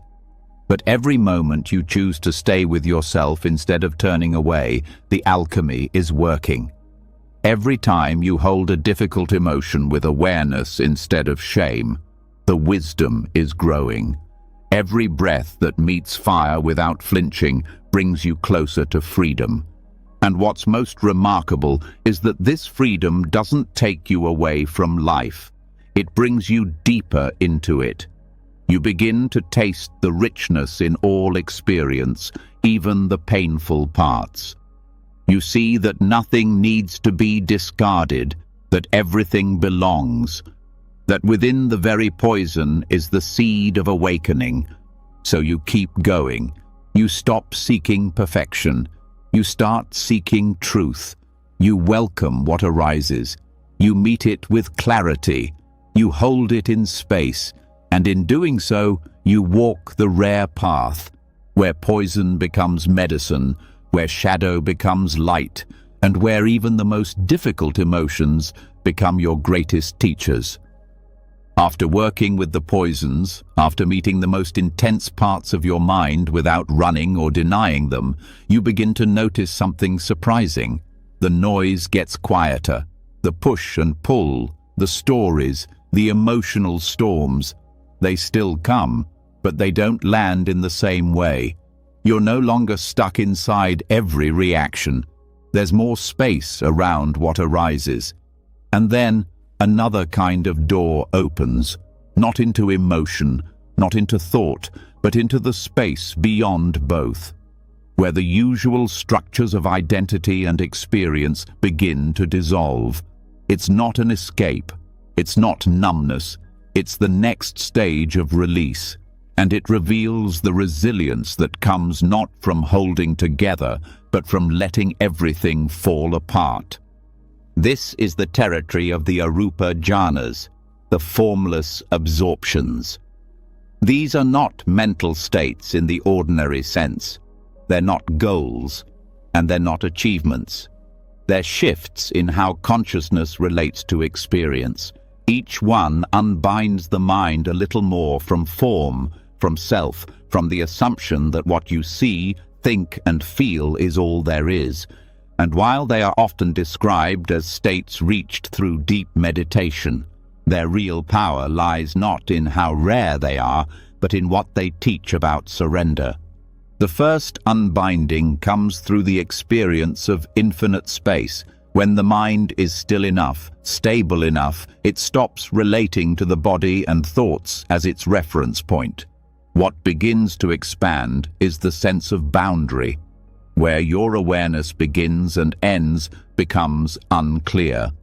Space becomes the object, not space like a concept or a mental image, but direct, felt openness. No edges, no walls, no center, just endless presence. This teaches something powerful. You are not contained by your skin, your roles, your stories. You are larger than the form you live in. And when you feel crushed by circumstances, that remembrance changes how you carry yourself. You stop folding in on your pain. You start expanding beyond it. But even space has a reference. And when the mind lets go of that reference, the next shift occurs. Infinite consciousness. Not awareness of space, but awareness of awareness itself. There's no object now, no location, just pure knowing. This knowing isn't thought. It's not analysis. It's not identity. It's the background hum of presence that exists even when all content fades. And in this state, you see that consciousness is not something you own. It's not yours. It's something that simply is, ungraspable, undivided, unending. When you've touched this, even briefly, you begin to see that you don't need to hold everything together. There is a continuity deeper than control, a stream of knowing that doesn't depend on outcomes. And then even that is let go. The next unbinding is nothingness, not nihilism, not absence. A direct experience of no thing, no objects, no definitions, no form, just absence of presence, not scary, not dark, neutral, still, untouched. When the mind becomes quiet enough, it realizes it doesn't need to be filled, that not everything has to be something. This level of surrender teaches the resilience of non-grasping, the strength that arises not from getting what you want, but from being okay with what is not. The ability to let go of ideas, expectations, even perception itself, and remain whole. Finally, the last door, neither perception nor non-perception. Here, the boundaries of experience become so subtle that the mind can no longer clearly say what is happening. There is awareness, but it's too refined to name. You are not perceiving in the usual way, but you're also not unconscious. This state cannot be described, only pointed to, and its lesson is radical. It shows you how little your survival depends on the narratives you cling to. That the self is not a fixed thing, but a fluid event.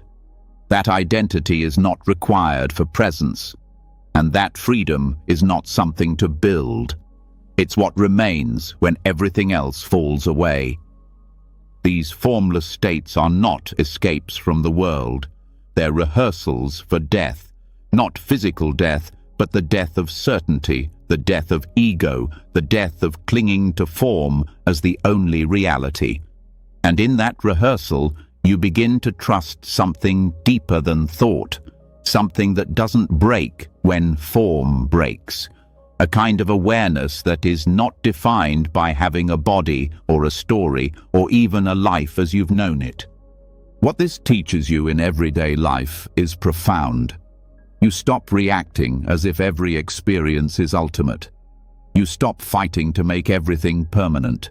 You hold things more lightly, not because you don't care, but because you've seen the depth of what doesn't move. When people come and go, when success rises and falls, when emotions shift and change, you remain anchored, not in detachment, but in presence that doesn't depend on anything to be okay. This presence becomes a kind of refuge, not a withdrawal from the world, but a quiet confidence within it. You walk through difficulty with less reactivity. You hold space for others without losing yourself. You feel deeply, but don't drown. Because now you know there is a part of you that exists outside of thought, outside of reaction, outside of the drama of being someone. That part can't be harmed. It doesn't belong to any identity. It doesn't need praise or control. It just is. This insight makes space for a different kind of love. A love not based on form or agreement or mutual satisfaction, but love that arises simply because awareness recognizes itself in another. You start to meet people not as characters, but as currents of consciousness. You stop needing people to behave a certain way to feel safe. You stop needing outcomes to feel peace. You begin to love from freedom, not from need. The formless jhanas are not about transcendence. They are about training the mind to see what lies beneath surface experience, about teaching the body how to relax into spaciousness, about guiding the heart to trust in silence. They are not goals to achieve. They are directions to explore. They don't require perfect meditation. They require sincerity, a willingness to sit still, to let go, to stop chasing meaning long enough to hear what's underneath the noise. And what's underneath is not emptiness in the fearful sense. It is fullness without form, a richness that doesn't need content, a knowing that doesn't need words, a presence that doesn't need attention. When you touch this space, even briefly, it leaves an imprint. The next time life becomes chaotic, you remember. You remember that there is more than the visible, more than the measurable, more than the predictable. This doesn't make you passive. It makes you precise. You act with clarity, not compulsion. You speak with care, not fear. You rest without guilt. You engage without losing your center, because your identity is no longer hooked on form. It's no longer tied to who you're supposed to be. It's not even tied to who you think you are. It's resting in awareness itself, fluid, open, undivided. Even crisis feels different from this place. The usual sense of falling apart doesn't land in the same way, because part of you knows nothing solid is being lost, only the illusion of solidity. What breaks is not the self, but the shell. What falls is not your essence, but the scaffolding. And so you let it fall. You let go, not as surrender, but as trust, not because you have no choice, but because you finally see the wisdom in release. And over time, this changes everything. You begin to live more quietly inside, not less alive, not less passionate, but less frantic. You start to recognize when the mind is clinging, and you know how to loosen that grip. You begin to notice when form becomes too heavy, and you learn how to step back into the spaciousness that holds it all. This spaciousness is not separate from life. It is what allows life to be experienced without contraction. It is what lets you feel everything fully without becoming overwhelmed. It is what lets you show up fully without burning out, because you're not pouring from a limited container, you're drawing from the well of formless presence. And when you begin to live from this space, even the body changes. Breath becomes slower, movements become more deliberate, the nervous system relaxes. You stop bracing against every change. You start flowing with change as part of the natural rhythm. You stop fearing endings. You start trusting beginnings. You stop needing everything to be known. You start finding safety in not knowing. This is the resilience of non-realm, the strength that comes not from holding on, but from letting go with awareness. The courage to stay awake even as identity dissolves, the wisdom to see through form without rejecting it, the love that remains even when all names have faded, the joy that arises not from experience but from the space in which experience arises. It is not dramatic, it is not loud, but it is real, and it is available now. Not only in deep meditation, but in how you meet this moment, in how you soften your grip, in how you listen to silence, in how you allow space to be enough. This is the power of the Arupa jhanas, not to escape life, but to deepen your trust in what cannot be destroyed, to walk through the world without fear of loss, because you know what remains when everything else is gone. And in that knowing, there is peace. When form is no longer your anchor and awareness has learned to rest in formlessness, the body begins to return with new meaning. It's no longer a cage. It's no longer an identity. It becomes a vessel, a bridge between clarity and sensation, between space and embodiment. But even as the mind becomes more spacious, the body still holds patterns. Even as consciousness learns to let go, the winds that move within remain restless. The resilience that comes from stillness must now be carried into movement, breath, and sensation. The formless must enter form again, not as weight, but as wisdom. This is where the teaching of lung arises. In Tibetan tradition, lung refers to subtle wind energy. It is not the breath alone, but the internal force that carries thoughts, emotions, and awareness through the channels of the subtle body. It moves invisibly, but its effects are everywhere. It shapes the way you feel, the way you think, the way you react, the way your presence impacts the space around you. Lung can become wild when the mind is unsettled, when the body holds trauma, when fear becomes a cycle. But it can also be balanced, steadied, refined, and in that refinement, you discover a new kind of stability. Trauma doesn't only live in memories. It lives in the body's winds. It rides the breath, disrupts the nervous system, scatters attention, and contracts awareness. It distorts posture, fragments sleep, drains energy. Even long after the event has passed, the winds remain imprinted with its signal. So to restore balance is not just a mental act, it is energetic. And it begins by learning how to feel lung, not conceptually, but directly. The way the chest feels tight when fear is unspoken, the way the belly contracts when anger is stored, the way the shoulders rise when control becomes a habit.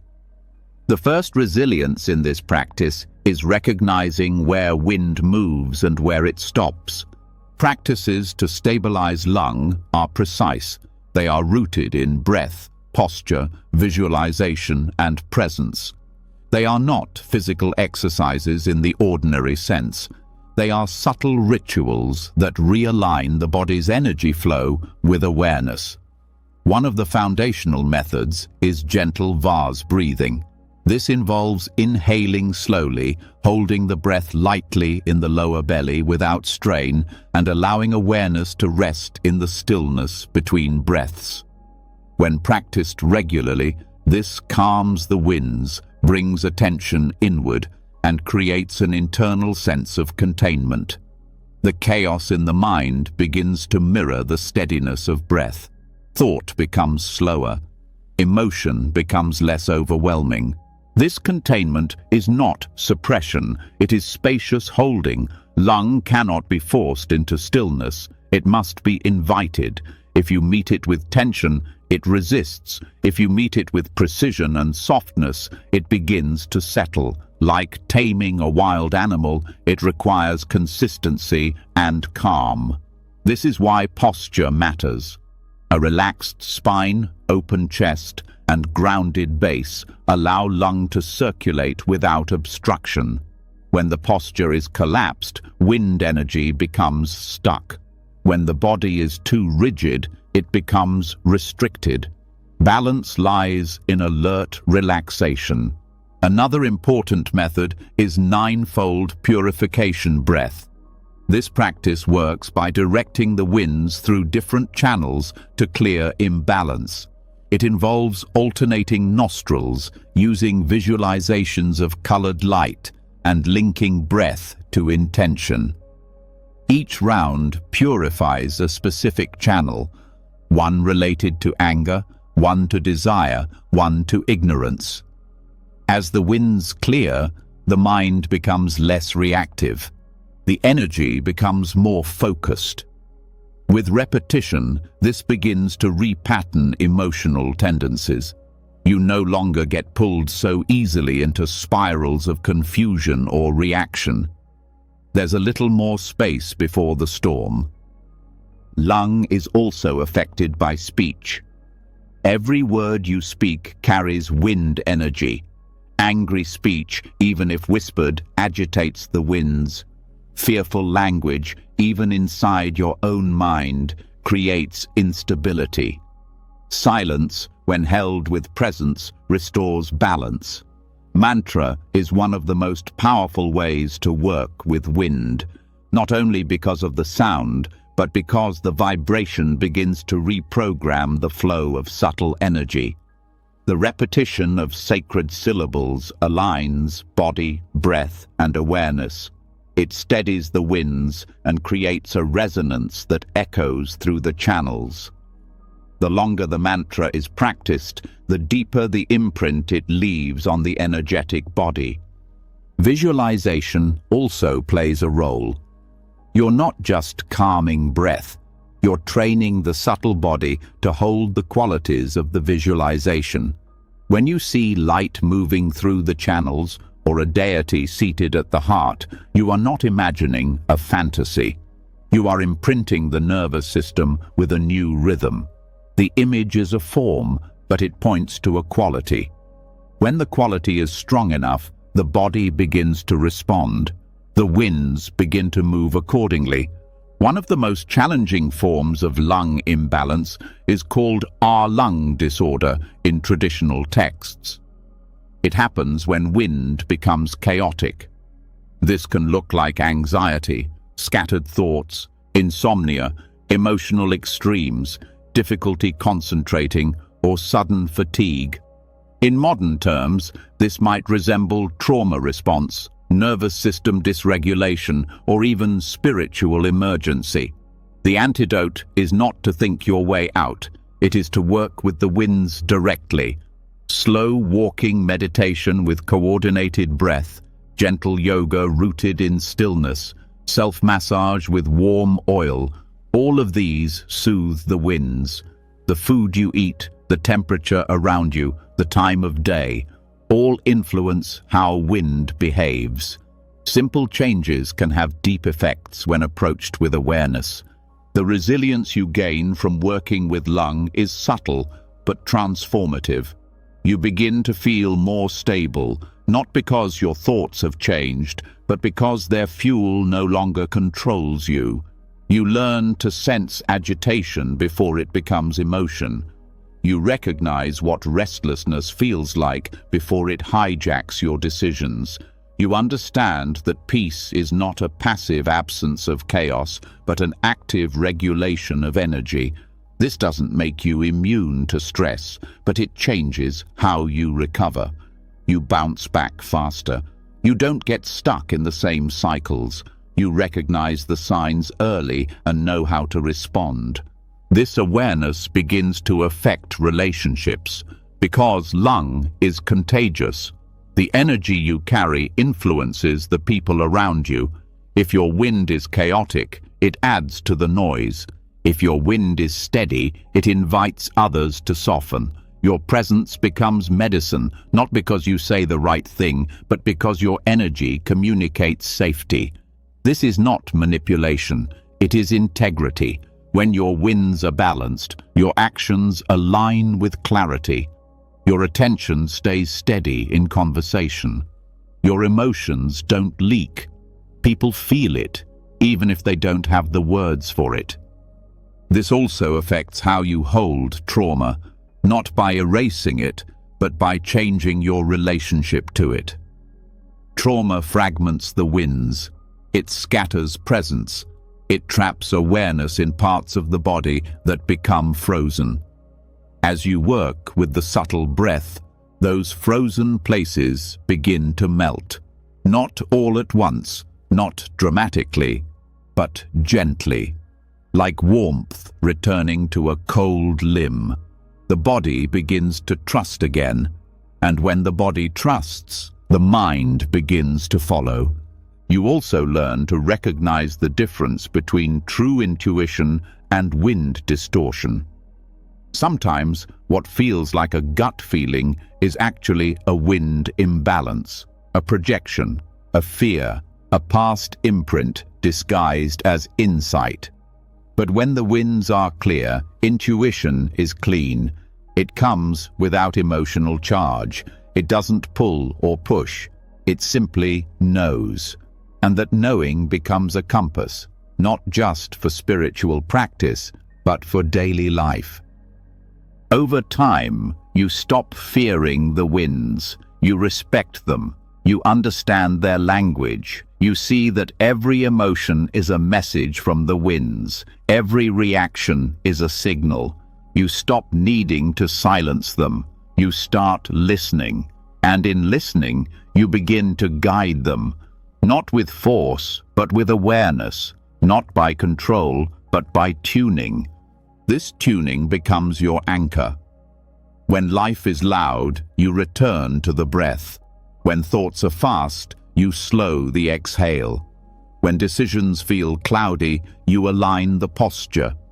When fear rises, you place the awareness in the lower belly. You work not just with the mind, but with the engine beneath it, and that is where the real shift happens. The resilience of lung is not about being calm all the time. It's about knowing how to return. It's about building a relationship with your energy so strong that you're not afraid of your own intensity. You learn to hold it, to move it, to ground it. And from that grounding, presence becomes effortless. This presence changes how you pray, how you sit, how you move, how you sleep. It changes how you listen, how you speak, how you touch. It is not mystical in appearance. It is embodied. It is quiet. But it is powerful. And when the world shakes, when the winds outside become wild, when the energy of others becomes chaotic, you know what to do. You return to the body. You return to the breath. You steady the winds. And in doing so, you steady your life. This is not escape. This is mastery. And it begins not with the mind, but with the subtle body. With the breath you're breathing now. With the wind you can't see but feel. With the stillness that grows when you stop fighting what moves inside you and start learning how to guide it home. Once the winds settle and you begin to live in harmony with your own breath and subtle energy, something else begins to surface. Something older than thought, deeper than emotion. Even with calm winds, there are moments when certain moods seem to take over the entire mind. Not just feelings, but entire worlds. One moment, everything feels abundant and joyful. The next, you're grasping for something that won't fill you. Then suddenly, without warning, you feel judged, defeated, hungry, or even trapped in rage or despair. These shifts are not random. They are symptoms of something ancient. Not just emotions, but realms, states of consciousness that have shaped human experience across lifetimes. According to Buddhist cosmology, existence unfolds in 6 primary realms. These aren't physical places, but psychological states, internal environments shaped by karma and mental patterns. They are called realms, but they operate like mental architectures. You don't go to them, you fall into them. You visit them daily, sometimes hourly. They arise within the mind, shaping your perception, distorting your reactions, and influencing your choices. Recognizing them is not about religious belief. It's about decoding your own inner world. Each realm has its logic. Each one pulls energy in a certain direction. And until you learn to see them clearly, they will keep shaping your life from the shadows. The God realm is the state of temporary bliss and pleasure. It appears when life seems to be working, when things are flowing, when comfort is abundant and problems seem far away. In this realm, there's a subtle arrogance. Not aggressive, but insulated. You start to believe suffering belongs to others, not to you. This creates a kind of spiritual blindness. There's gratitude, but also attachment to status, identity, success. The God realm isn't evil, but it is unstable. The deeper danger is the illusion that this state will last. The fall from this realm is often painful because you're not prepared. Resilience here means remembering impermanence even in joy. It means staying humble and aware when everything feels easy. It means using happiness as fuel for compassion, not self-glorification. The demigod realm is more tense. It's marked by comparison, competition, jealousy, and ambition. You may have what you need, but someone else seems to have more. You're not content because your value feels tied to superiority. In this realm, others' success feels threatening. You constantly scan for advantage. This realm creates restlessness.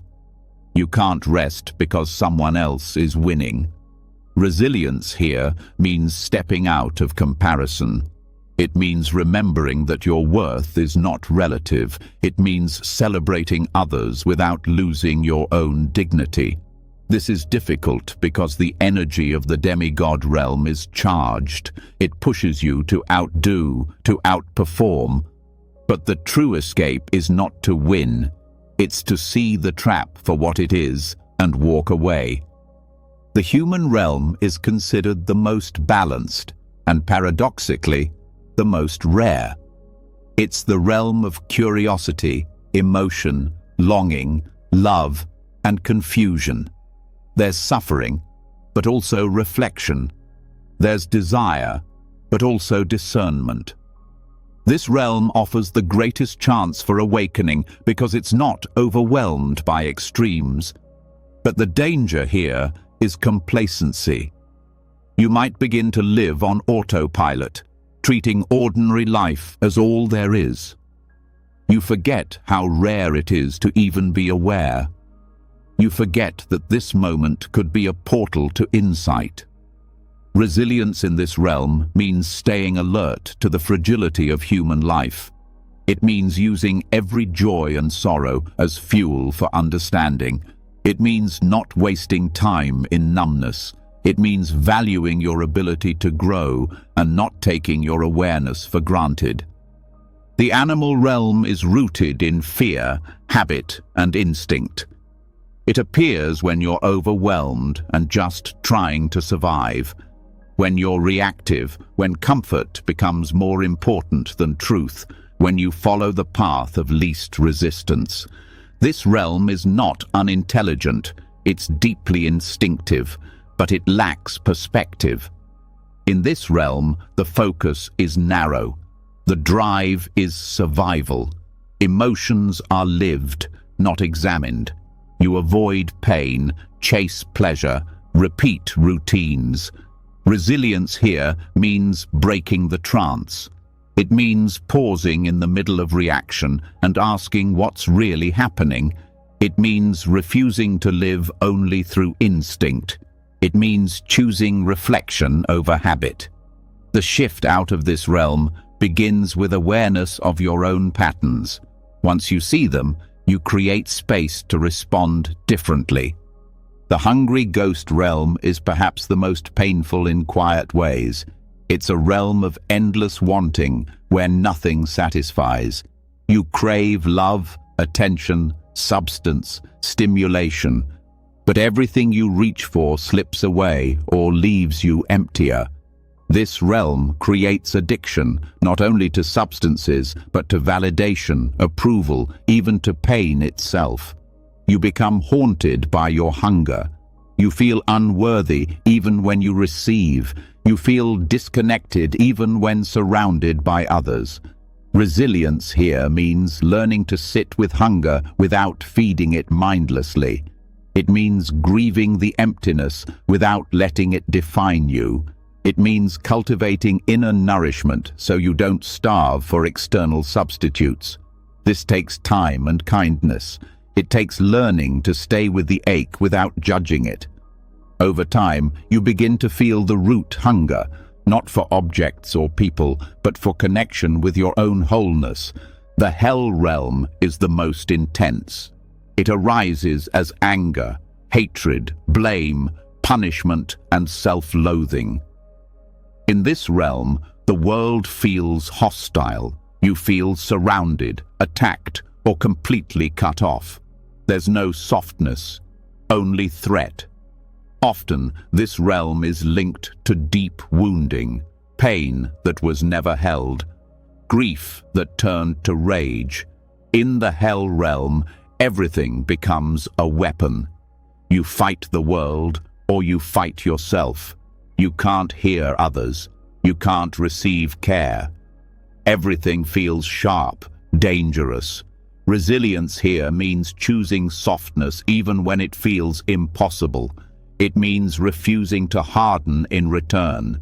It means recognizing that this pain is not your identity, that the fire can cool, that you're allowed to stop fighting. The first step out of the hell realm is allowing even one breath of gentleness toward yourself. These realms are not visited once. They live in you. You rotate through them, sometimes daily, sometimes in a single conversation. The goal is not to judge them. The goal is to recognize them. The moment you can name the realm you're in, you've already taken a step back from it. You've stopped being fully possessed by it. This is the beginning of freedom, not escaping the realms, but dismantling their control from within. What makes these teachings so powerful is that they reveal how your suffering is not personal. You are not broken because you feel these states. You are human. And these patterns are part of the shared architecture of consciousness. The work is to become a conscious architect, to see where you are and to meet it with wisdom. When you see yourself caught in jealousy, you don't deny it. You recognize the demigod realm and choose to celebrate instead. When you feel empty and restless, you don't judge. You see the hungry ghost realm and start feeding your heart from within. When you're overwhelmed by rage, you don't attack. You hold space and find the root. Each realm offers a key. Each one has a wisdom hidden inside its suffering. The God realm teaches humility. The demigod realm teaches self-worth. The human realm teaches presence. The animal realm teaches mindfulness. The hungry ghost realm teaches self-compassion. The hell realm teaches forgiveness. These qualities aren't found by avoiding the realms. They are revealed by going into them with awareness. Over time, your inner architecture begins to change. The realms lose their grip. You spend less time in reactivity, more time in grounded awareness. You start to see your patterns earlier. You navigate emotions without being consumed. You relate to others with more empathy because you recognize their realms too. Someone's anger doesn't scare you, it shows you their suffering. Someone's jealousy doesn't trigger you, it shows you their longing. You respond not with defense, but with understanding. This creates a kind of strength that is both compassionate and unshakable. You're not pretending to be enlightened. You're learning to be real.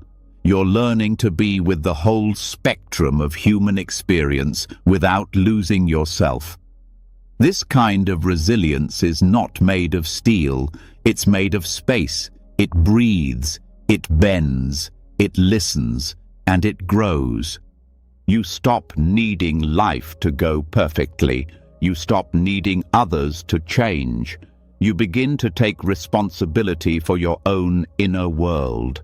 You become the one who watches the realms, not the one who is always ruled by them. And in that watching, in that naming, in that compassion, something breaks open. The illusion of separation begins to dissolve.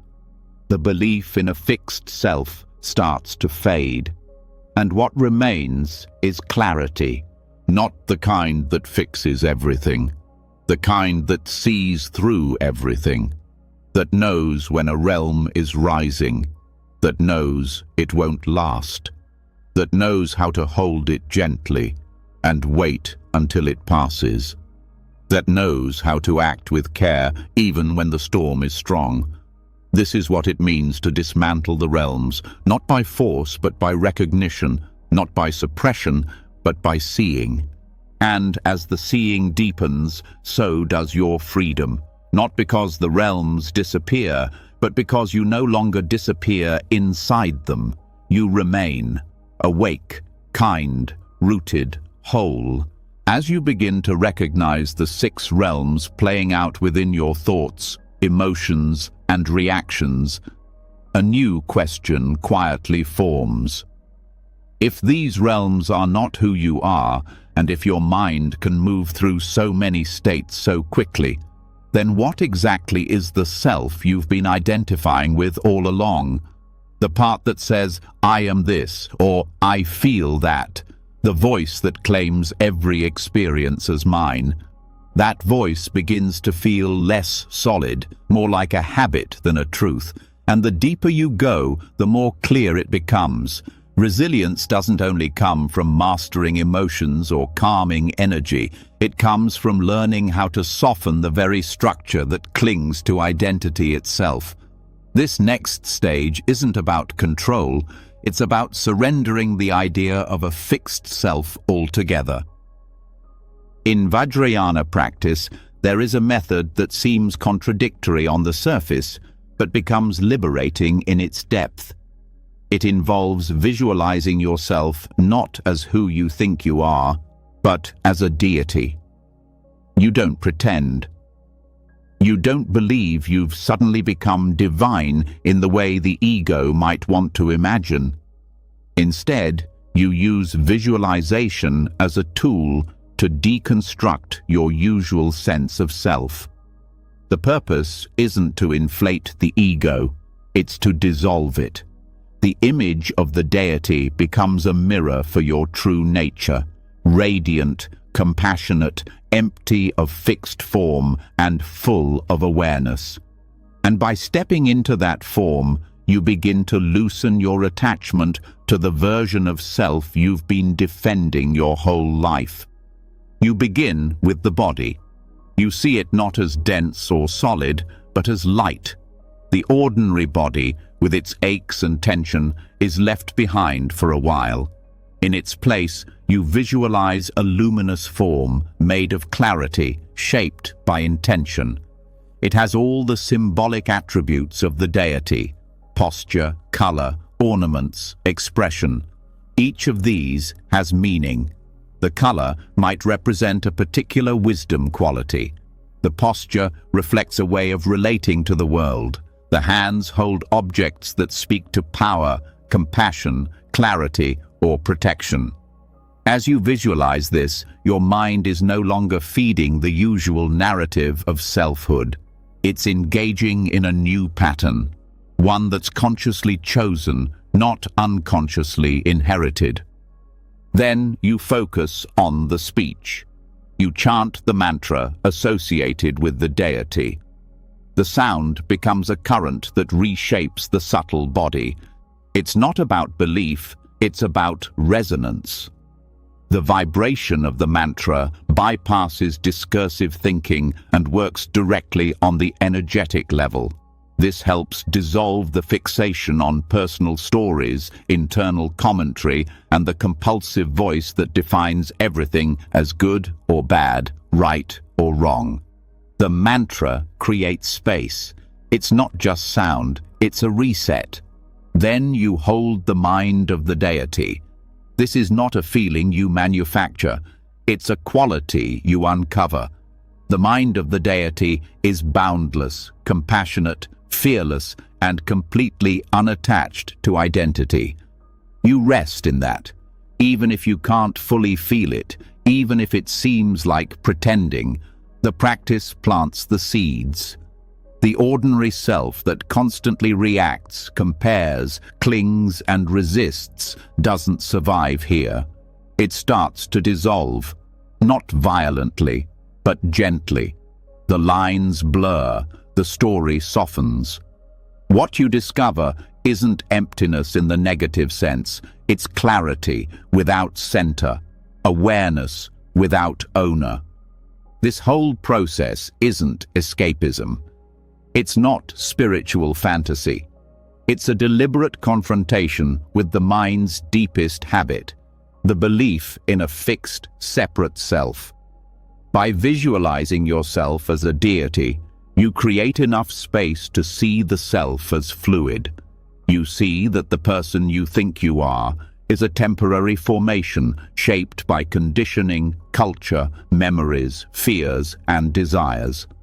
And when that formation is interrupted by something symbolic, pure, and luminous, a new possibility opens. Eventually, the deity itself dissolves. This is essential. You don't hold on to the form. You don't get attached to being divine. You let the image fade into space. The sound ceases. Even the clear awareness is released.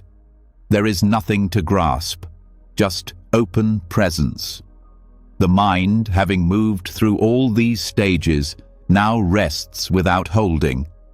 And what's left is freedom, not from the world, but from the story of who you thought you had to be. This process builds a different kind of strength. It's not built on reinforcement, it's built on release. When you no longer need to protect a fixed self, you become less reactive. Criticism doesn't cut as deeply because there's no self-image to defend. Praise doesn't intoxicate you because there's no role to maintain. Fear softens because there's no one separate to be threatened. You act not from insecurity, but from clarity. You speak not from need, but from presence. This is resilience, not as armor, but as transparency. The practice also trains attention. To visualize clearly, you must focus. To chant steadily, you must be present. To hold awareness without clinging requires mindfulness. These are skills that translate into everyday life. You begin to carry more awareness into ordinary moments. Washing dishes, talking with a friend, walking in the wind. The self doesn't cling so tightly to each experience. You don't narrate your life as much. You begin to live it. This also begins to heal patterns of shame. So much suffering comes from believing that your flaws define you, that the pain you've caused or received is who you are. But when you sit in the form of a deity, even temporarily, you remember that your deeper nature is not stained. The visualization is not there to escape your mistakes. It's there to show you that your essence was never broken. And from that recognition, you can take real responsibility, not from guilt, but from wisdom. This practice also works subtly on trauma, because trauma often freezes identity. It creates a self-image rooted in survival, a story that says, "I am the one who was hurt," or "I am the one who failed." Deity practice gently disrupts that story. It introduces a new reference point, not as denial, but as invitation. You begin to experience a version of yourself that's not defined by pain. Not because the pain disappears, but because your identification with it loosens. Over time, this shift becomes embodied. It's also important to say you don't have to feel like the deity to benefit from the practice. Many people worry they're doing it wrong because they can't sustain the visualization or feel unworthy of the qualities. But this is part of the process. The very effort to visualize reveals where you cling.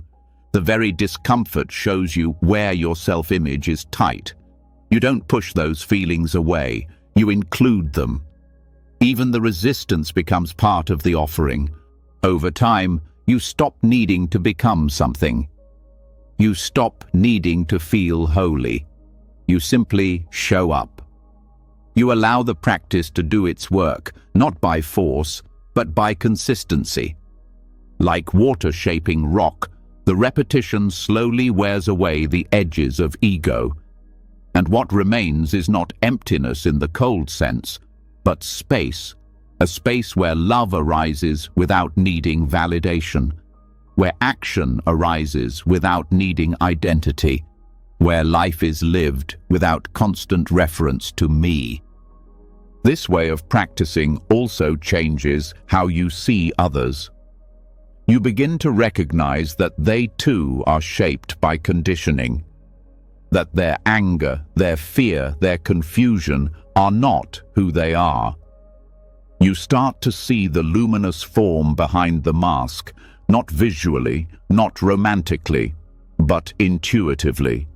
You begin to interact with others not just as personalities, but as expressions of awareness, distorted or clear. This allows for compassion without becoming naive, for boundaries without hatred. And when the practice is integrated deeply enough, even life itself begins to feel less heavy. You stop needing everything to work out. You stop needing to be someone in order to be loved. You stop chasing meaning and begin living with presence. You become more fluid, more quiet inside, but also more stable, more free. This is resilience, not as strength against the world, but as openness within it. There is no finish line in this practice. The self reconstructs itself again and again. But each time you return to the visualization, each time you dissolve the form, each time you rest in the space beyond, something shifts. A little less fear, a little more ease, a little more willingness to show up without pretending. This doesn't make you passive. It doesn't take away your preferences or your passions. It just removes the pressure. You no longer need to prove your worth.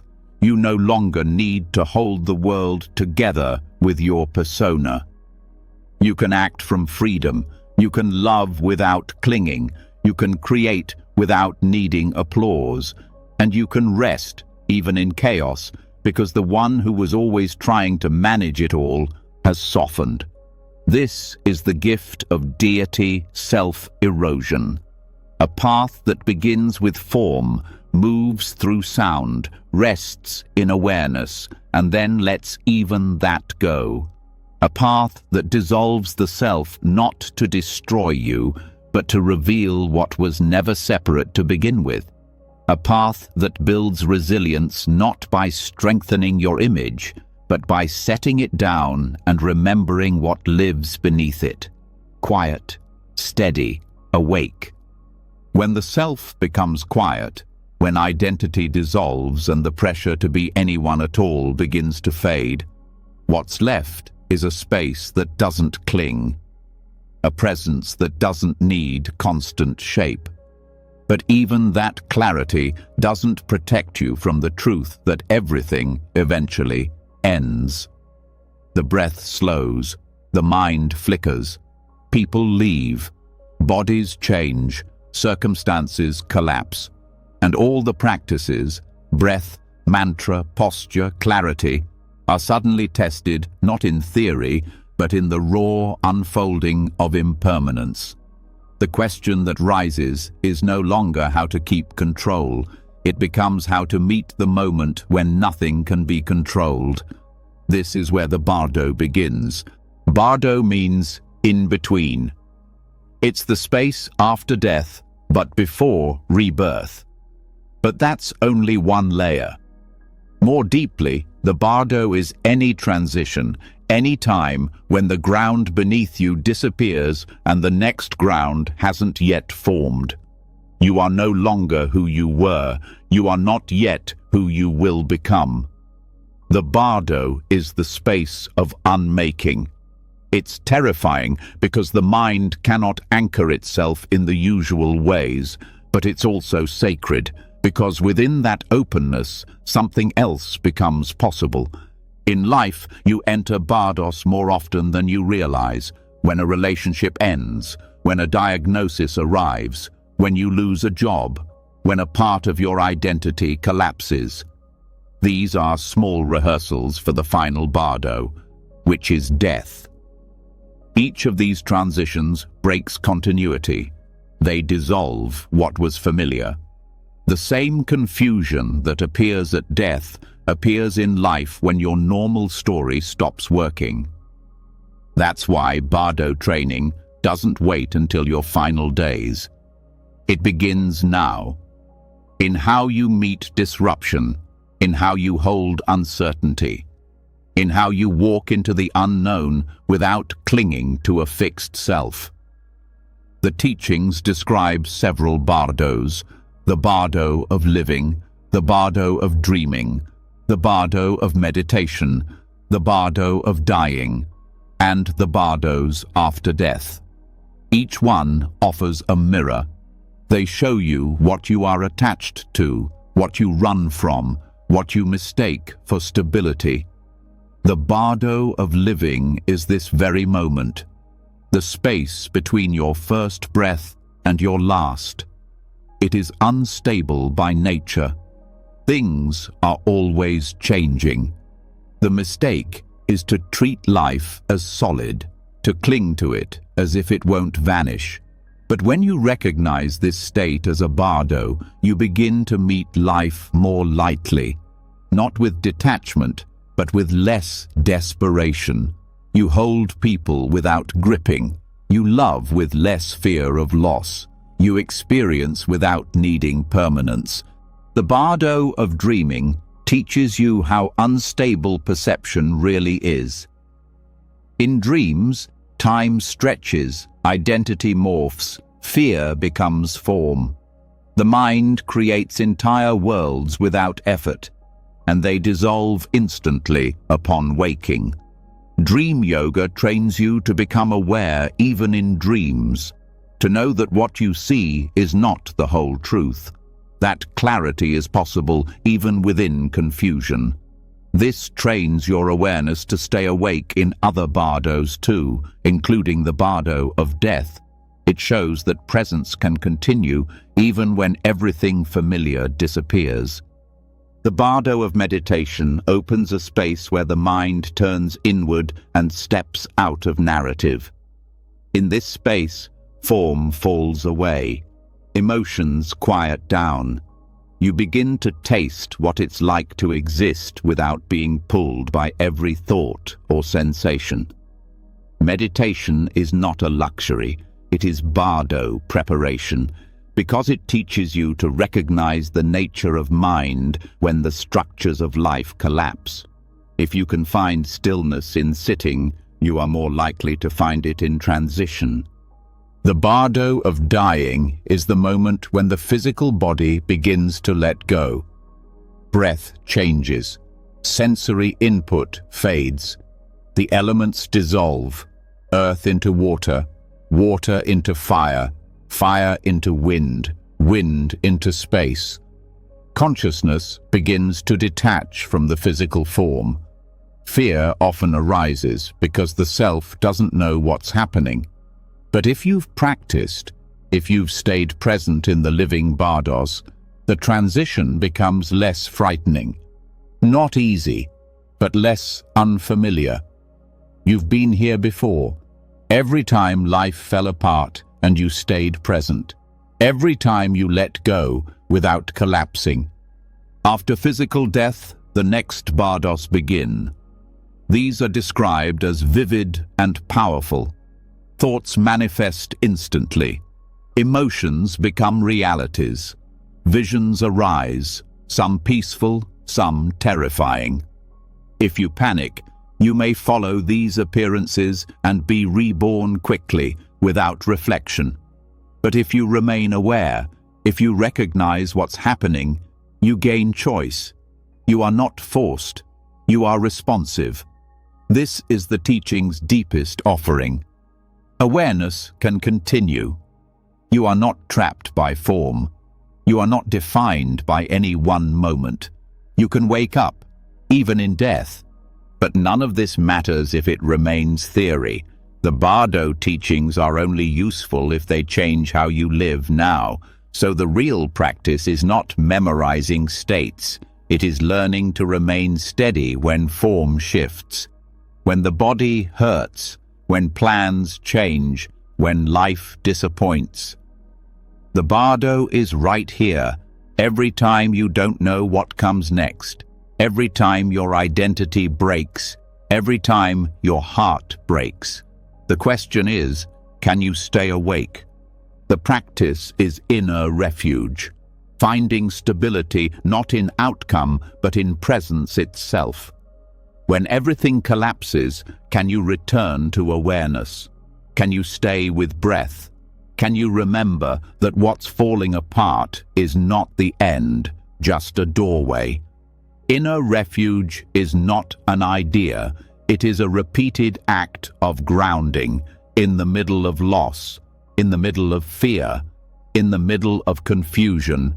You return, not because it fixes the problem, but because it keeps you from losing yourself inside it. There are methods for this. One is to familiarize yourself with dissolution. Practice letting go, not only of attachment, but of identity. Sit quietly and notice how every thought comes and goes. Watch a feeling rise and fall.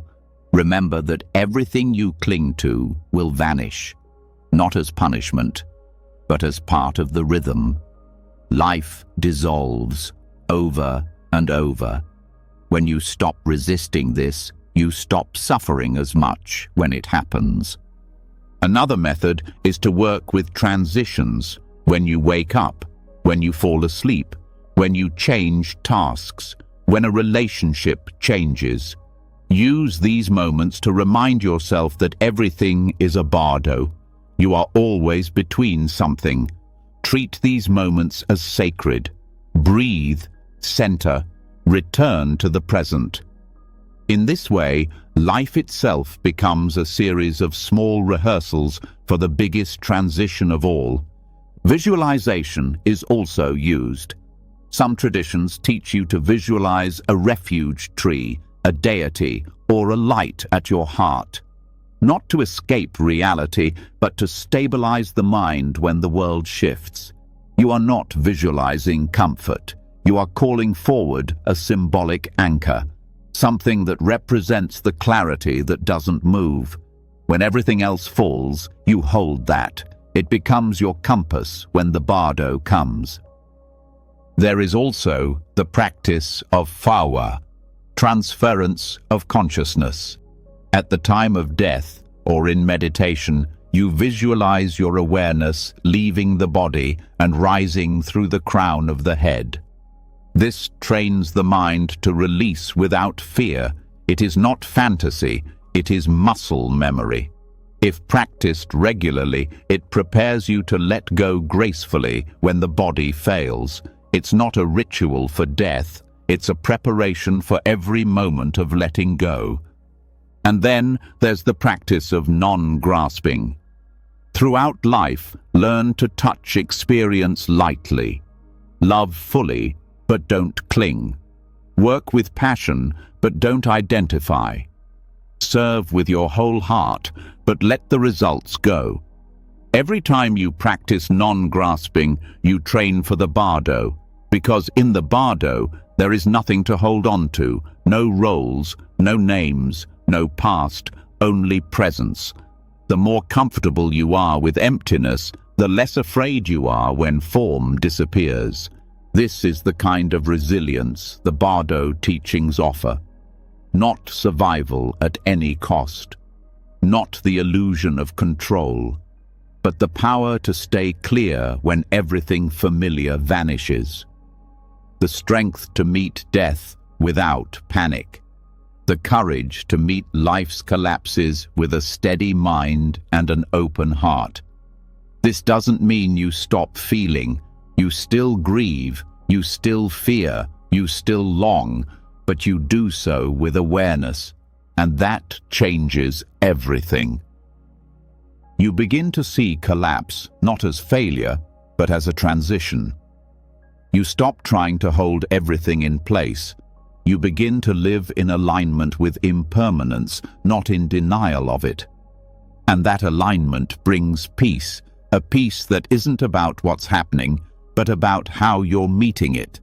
This doesn't make life easier, but it makes you freer, and that freedom carries through all bardos, through life, through loss, through death, through what comes after, not as a guarantee, but as a capacity, a strength that isn't rigid, a clarity that doesn't break. And when that final moment does come, when the breath slows and the body softens and the light begins to fade, you'll know what to do. You'll return to awareness. You'll recognize the signs. You'll remember what you practiced. And even if fear arises, even if confusion appears, you will not be entirely lost, because you've trained not just to live, but to dissolve. Not just to succeed, but to surrender. That is the refuge, not in escaping change, but in meeting it with eyes open, breath steady, heart calm, and mind awake. The moment you learn to face death within the bardo, without clinging, without panic, you cross an invisible threshold. It becomes clear that the fear of endings has shaped almost every part of your life. Not just the obvious ones, like aging or illness, but the subtle ways you avoid silence, resist change, or deny your own vulnerability. You see that fear of death is not separate from the fear of failure, of isolation, of being forgotten. It's all part of the same avoidance. And if that fear remains untouched, even your deepest insights stay incomplete. Letting go in theory is one thing, but meeting death directly, not in a hospital bed or a spiritual idea, but in its rawest form, unfiltered and unhidden, is something else entirely. And for that, the yogis of the cremation grounds offer a path most would never dare to walk. In tantric traditions, some practitioners leave society not to escape comfort, but to confront everything comfort hides. They go to places others avoid: cremation grounds, charnel fields, ruined temples, edge-of-the-map places where decay is not symbolic but physical. These are not places of retreat, they are spaces of full confrontation. The body is not just remembered as mortal, it is witnessed as impermanent in every stage of dissolution. The purpose is not to glorify horror, but to train the mind to stop flinching at truth, to stop romanticizing life, and to start understanding that the very thing we avoid, rotting flesh, broken bone, ash, abandonment, is also part of what frees us. What terrifies you owns you. That is the core understanding behind these practices. If you are afraid of death, it will shape how you live. If you are repulsed by decay, you will fear aging. If you turn away from the reality of loss, you will never fully commit to love. The yogis in cremation grounds are not seeking pain. They are seeking liberation. They choose to live where others bury their dead because they want nothing inside them to resist truth. No clinging left, no fantasies, no need for illusions to make existence feel safer than it is. This doesn't mean becoming emotionally numb. Quite the opposite. It means turning toward fear with full presence, sitting beside corpses not to shock the system, but to watch the body fall apart and remember that identity is temporary, hearing the cries of mourning families and letting the heart break open, watching fire consume what once had names and stories and realizing none of it lasted. The world teaches us to turn away from these scenes, to sanitize death, to keep it behind curtains. But the yogi tears the curtain away, not to provoke, but to purify. This practice builds a kind of resilience that doesn't need reassurance. Most people spend their lives negotiating with fear, making deals, trying to delay or disguise the inevitable. But the yogi learns to stop bargaining, to look at the skull in front of them and let it be a teacher. Every form, every face, every body ends. This isn't punishment, it's design. And once this becomes embodied knowledge, the tightness around the heart begins to loosen. It's not just about external exposure. The cremation ground is internal too. It's the place where your hopes burn, your plans fall apart, your ideas of control collapse. It's where the spiritual ego dies, where your polished identity cannot survive. If you've ever lost everything you counted on, if you've ever felt spiritually naked and terrified, you've already entered this space. The yogi just goes there willingly, not once, but again and again, until even fear loses its grip. This kind of exposure reconfigures your nervous system. The more time you spend with the raw reality of endings, the less you panic when things fall apart. You stop dramatizing what's already natural. You meet change with fewer questions. You stop needing guarantees. It doesn't mean you stop feeling. It means the fear is no longer rooted in denial. You know what this life is, and because of that, you can show up fully. The practice also reveals hidden attachments. Even if you think you've let go of identity, death reveals what still clings. Maybe it's the body. Maybe it's recognition. Maybe it's your past, your role, your appearance, your name. The yogi in the cremation ground doesn't escape grief or shame. Those things rise even stronger. But now, they're no longer distractions, they're seen clearly. And from that seeing, a deeper letting go can happen. There are also rituals designed to mirror this. Some practitioners sit with human remains and reflect not on death as concept, but on the actual disassembly of flesh, visualizing their own body in stages of decay. Not to indulge morbid thought, but to dismantle fixation, to realize that even the parts you love most will change, and that this, far from being bleak, is the ground of compassion. If everything falls apart, then everything is sacred now. This awareness transforms how you treat others. You stop needing people to be perfect. You stop pretending there's time to waste. You listen more fully because you know every conversation could be the last. You hold people gently because you know everything you love is passing, not as a warning, but as a kind of grace. And when others suffer, you don't rush to fix them. You sit beside their loss with steadiness, not fear. These yogis also learn to turn aesthetic revulsion into realization. Most people recoil from blood, bone, waste, rot. But the mind that recoils is also the mind that judges, that separates, that refuses to integrate life as a whole. By seeing beauty even in decay, the practitioner breaks that wall. They stop dividing the world into sacred and profane. They stop chasing sanitized purity. They start embracing reality without edits. And that wholeness becomes power. This work also shows how deep our conditioning runs, how much of our fear is learned, how many of our taboos are designed to keep truth out of view.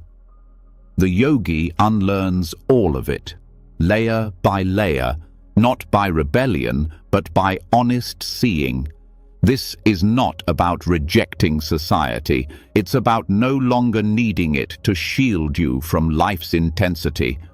The yogi returns, not as someone who has all the answers, but as someone who is no longer afraid to be fully present. Even in isolation, the practice is relational. The body becomes a site of teaching, not for asceticism, but for direct experience. How it aches, how it pulses, how it craves and softens and weakens and renews. When you no longer judge the body for being impermanent, you begin to trust it. You no longer obsess over youth. You no longer resent aging. You no longer panic when illness visits, because you've already seen the end, and you've made peace with it. This doesn't mean detachment in the cold sense. It means intimacy with all aspects of life. You don't need to pretend death doesn't scare you, but you meet the fear consciously, and each time you do, it holds you less tightly. This practice becomes a companion. You carry it when you sit with the dying, when you hold someone whose mind is slipping, when you say goodbye for the last time. And when it's your turn, you'll remember what you trained for, not in thought, but in your breath, your bones, your presence. You stop needing answers. You stop needing promises. You start living with your eyes wide open.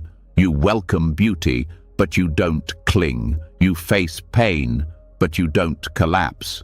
You become someone who can walk where others cannot.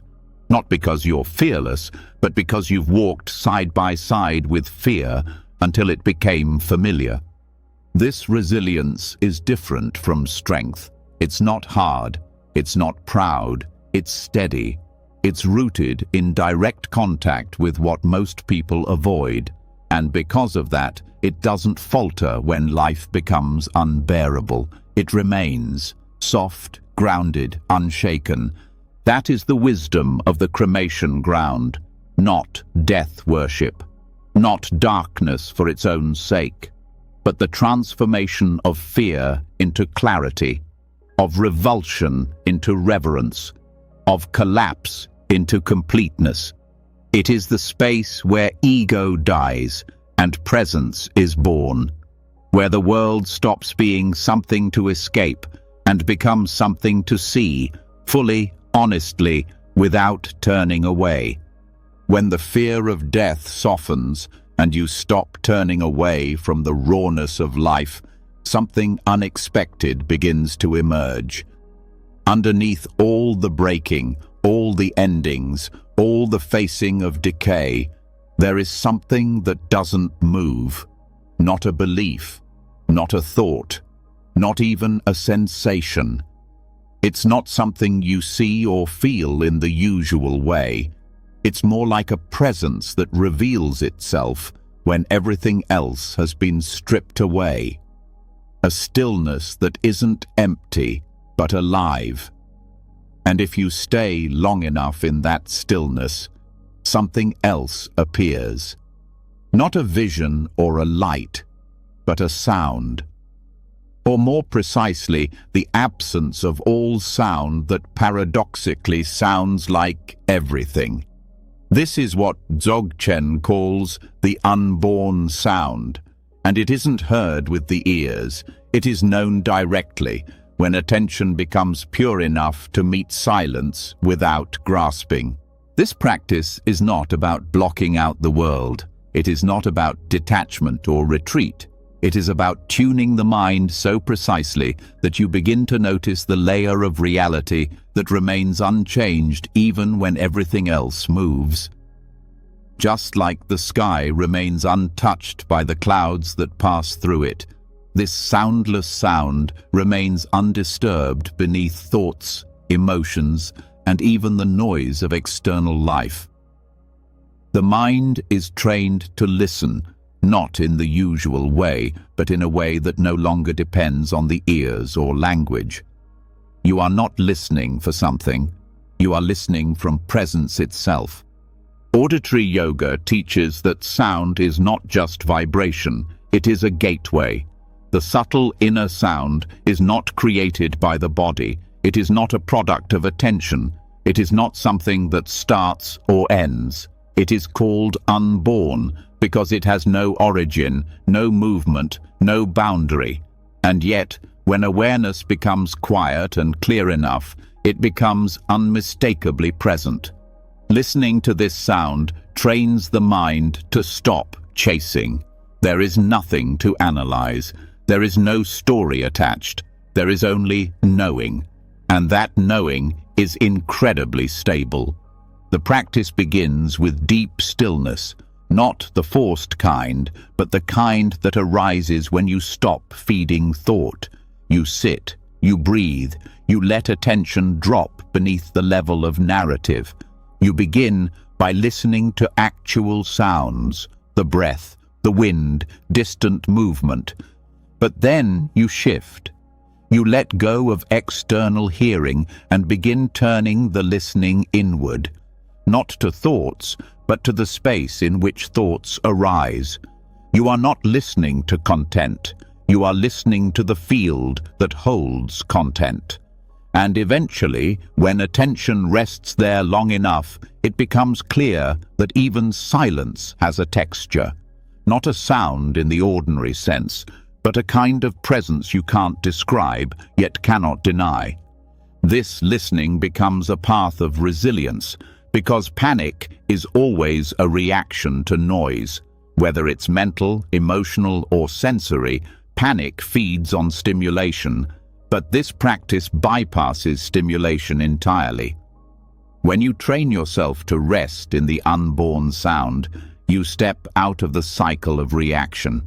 You stop depending on the world to be quiet in order to feel peace. You stop needing thoughts to go away. You stop needing people to understand you. Because the peace that comes from the unborn sound is not a reaction. It's not something created. It's revealed, and it cannot be disturbed. Over time, you start to notice the contrast. When the mind is noisy, it feels heavy, tight, reactive. But when you drop into the unborn sound, everything softens. Not because anything changed, but because your attention returned to its source. This is not dissociation. It's deeper connection. Not to the world of form, but to the awareness that makes all form possible. From this place, perception sharpens, not in a hyper-vigilant way, but in a precise, open way. You hear more clearly, but without attachment. You sense emotions more fully, but without collapse. You become more responsive and less reactive. This practice also trains equanimity, because when you learn to rest in the unborn sound, you are no longer pulled by extremes. You can meet joy without clinging. You can meet pain without resistance. You can meet uncertainty without tension. It's not that emotions vanish, it's that they arise and dissolve within a much larger field, a field that isn't personal, a field that doesn't fragment. When you rest there, you stop identifying with what moves. You start identifying with what remains, and this shifts how you speak, because your words begin to carry the tone of silence. You no longer speak to fill space. You speak from space. Your voice becomes grounded, less rushed, more resonant. People feel the difference, not because you say more, but because what you say comes from stillness, not urgency. You listen differently too. You're not waiting to respond, you're hearing from a deeper place, and that changes connection. This depth of listening also reveals subtle habits. You begin to hear how often your mind grabs onto stories. You notice the subtle panic beneath distraction. You see how often you tune away from your own discomfort, not as judgment, but as observation. And with that observation comes freedom. You're no longer caught. You can choose. You can return to the soundless sound in any moment. Even in crisis, this practice holds, especially in crisis. Because when the world becomes loud and the body becomes overwhelmed, having trained the mind to rest in silence becomes your refuge. You remember that peace is not outside you. It's not after the problem is solved. It's already here, underneath, waiting. And you return, not by effort, but by recognition. Like remembering a song you once loved. The soundless sound becomes that song. Not beautiful in a romantic way, but true, whole, grounding. The practice is subtle. It requires consistency. It won't give you instant relief, but it offers something more stable.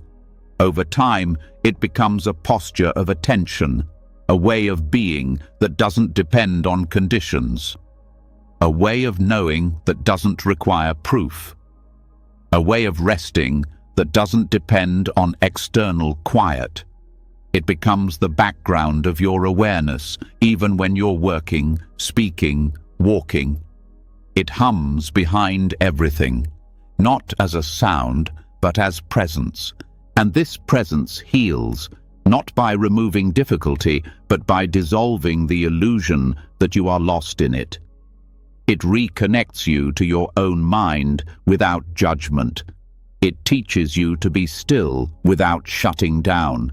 It offers a strength that's not about force, but about alignment. You stop resisting life. You start resting in the clarity that was always there. The tradition holds that this unborn sound is the gateway to recognizing the nature of mind, that it is the subtle doorway between form and formlessness, between self and awareness, not through concept, but through direct experience. The sound points to what is always already awake, always already free. And when you know how to return there, even chaos begins to lose its edge. You stop being so easily thrown. You respond more clearly. You love more purely. You live more gently. Because you're no longer afraid of silence. You trust it. You understand it not as emptiness, but as the place everything comes from and returns to. That is the resilience of inner listening, not hearing what others think, not chasing meaning through noise, but resting in what cannot be taken away, a presence that requires nothing, but gives everything. And once you've heard it, even once, you can never fully forget. It becomes the thread you follow home. Once you've learned to listen to silence without needing anything in return, a new clarity begins to take shape. The pressure to fix your experience lessens. The panic that once filled the space between thoughts dissolves into presence. But even with that depth, the mind still returns to its habits. It still reaches for stories. It still constructs identity from old patterns. You may hear the soundless sound, but then a single thought can rise like a wave and crash you back into the storm. And so the next stage isn't about silence, it's about discernment. You now begin to sharpen attention itself, not to cut through others, but to cut through illusion. This is where the teachings of the Prajnaparamita Sutras come alive, especially the radical logic of the Heart Sutra. The Heart Sutra is not meant to be read passively. It's meant to cut, not gently, but directly. It is a blade for the mind, forged over centuries by those who saw how deeply delusion lives within the structures of language, thought, and perception. It doesn't comfort, it destabilizes. But it does so for the sake of freedom. It pulls the rug out from under the assumptions you didn't even know you were standing on. Form is emptiness. Emptiness is form. Not metaphor, not poetry. Instruction. The mind wants form to be real. It wants events to have fixed meaning. It wants identity to be stable. So when difficulty happens, the mind rushes to conclusions. This is my fault. This proves I'm a failure. This will never get better. These conclusions feel true, not because they are, but because they arise so quickly they're mistaken for perception. The Heart Sutra challenges this directly. It doesn't just say your thoughts are wrong. It shows that the whole structure of thought, when misunderstood, is the root of suffering. To apply the teaching, you begin with observation. A painful story arises. Maybe it's shame or regret or hopelessness. You don't suppress it. You hold it still and ask, what is this story made of? Is it a memory, a voice, a conclusion? When you examine it closely, it starts to break apart. The memory is not happening now. The voice is repeating something someone once said. The conclusion is based on a belief that was never questioned. What looked solid begins to dissolve. That is the edge of the sword. You go deeper. You ask, is this feeling located in the body? If so, where? Is it moving? Is it changing? Can it be held? When you bring precise attention, you realize even emotion is not fixed. It is an appearance, like a wave, not a wall. The sutra says, no eyes, no ears, no nose. This is not denial, it's instruction to see past ordinary assumptions. You realize that perception is not the final truth. What you see, hear, and think passes through filters. What you assume as real is deeply shaped by mind. This doesn't mean nothing exists. It means nothing exists independently, permanently, or as it first appears. That insight is powerful, because if your pain isn't permanent, it can move. If your identity isn't fixed, it can change. If your failures aren't ultimate, they can become teachings. The sutra doesn't erase life, it frees you from the weight of how you frame it. You then begin to use this method on deeper layers. Maybe you're holding a sense of being unworthy. The sutra's logic invites you to look directly. Where is this self that is unworthy? Is it in your name, your body, your history, your mind? Can you find a fixed, separate, permanent identity? Not theoretically, but in direct examination. And if you can't, then what is being protected? What is being judged? The story collapses because its center cannot be located. This is not philosophy. This is surgical clarity. This clarity doesn't numb you. It doesn't make you indifferent. It allows you to engage without being trapped. If someone insults you, you feel it, but you no longer solidify the moment into a narrative of identity. If you fail, you learn, but you don't turn the experience into a fixed definition of self. This is how you carry the sword, not to escape emotion, but to cut through fixation.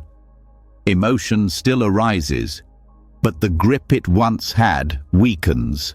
It becomes energy, not identity. The sutra also addresses fear. The fear of loss. The fear of being nothing. The fear of disappearing. It offers no soft comfort. It says even fear is empty, not as a dismissal, but as a liberation. If you look directly at fear, not through ideas, but through presence, you find that it too has no center.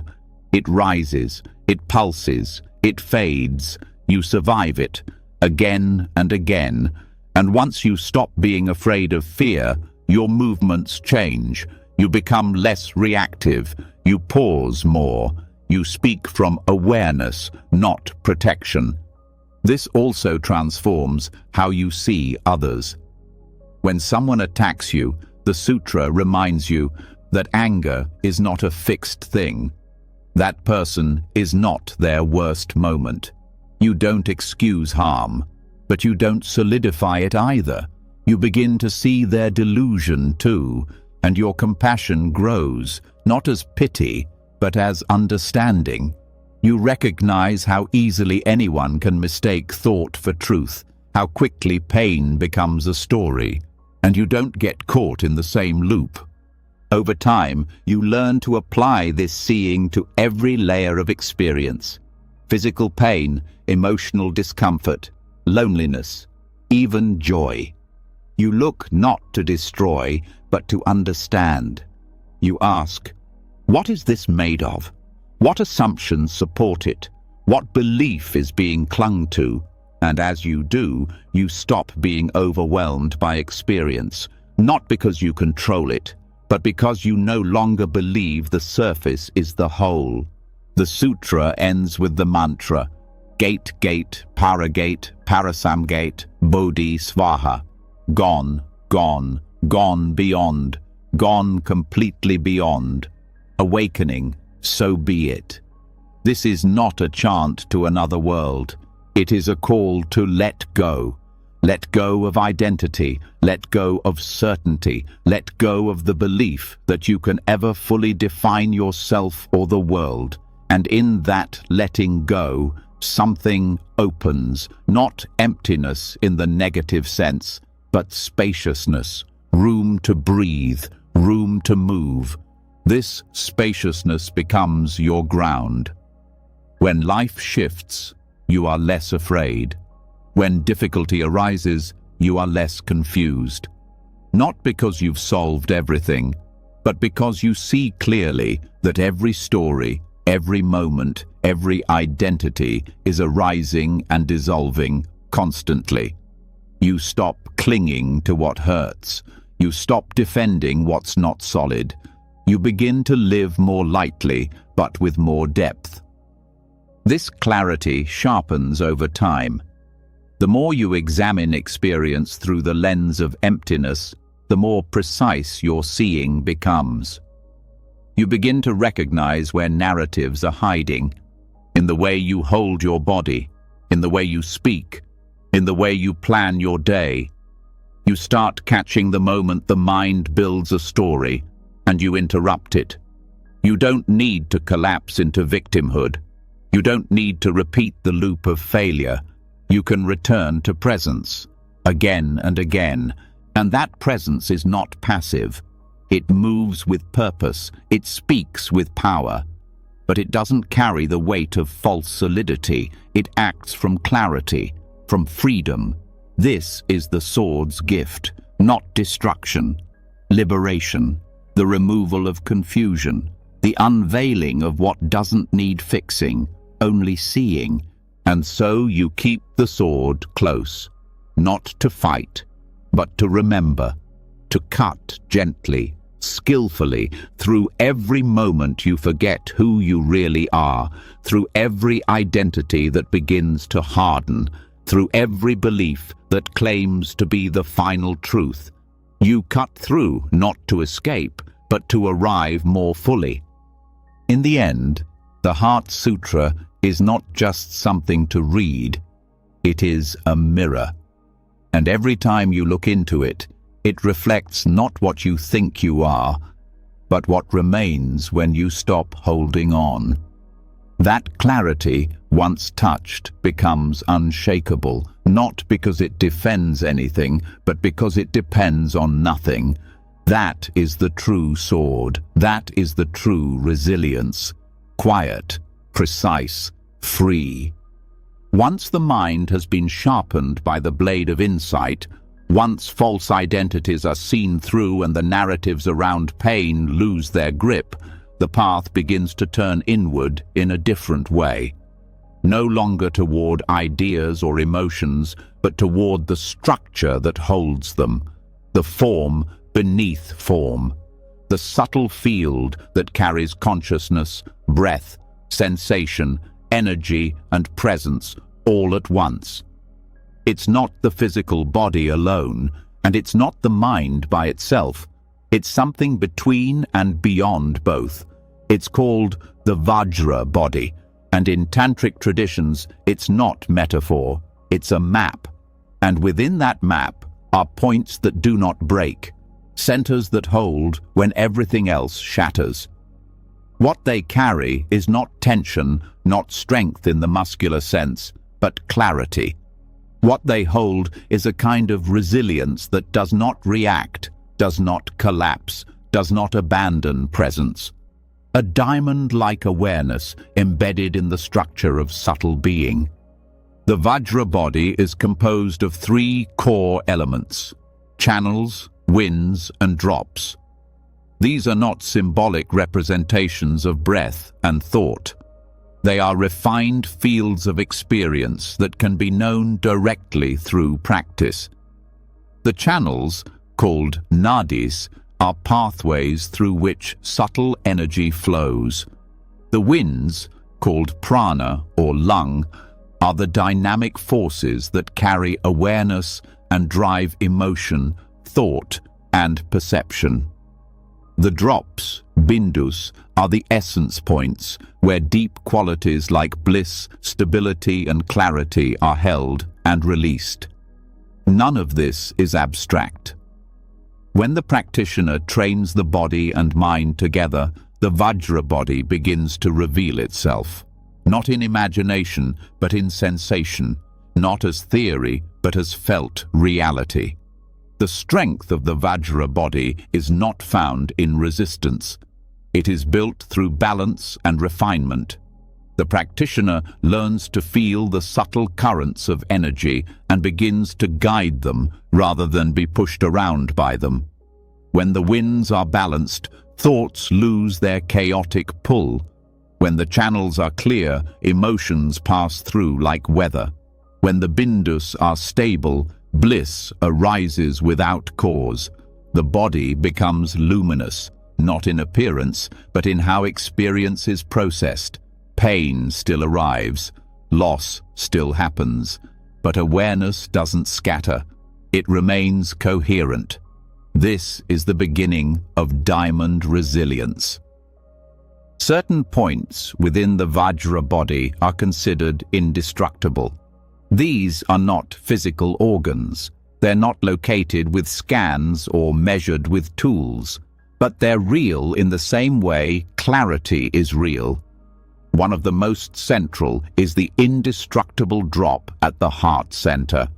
This drop is said to remain through death, through fear, through the collapse of everything else.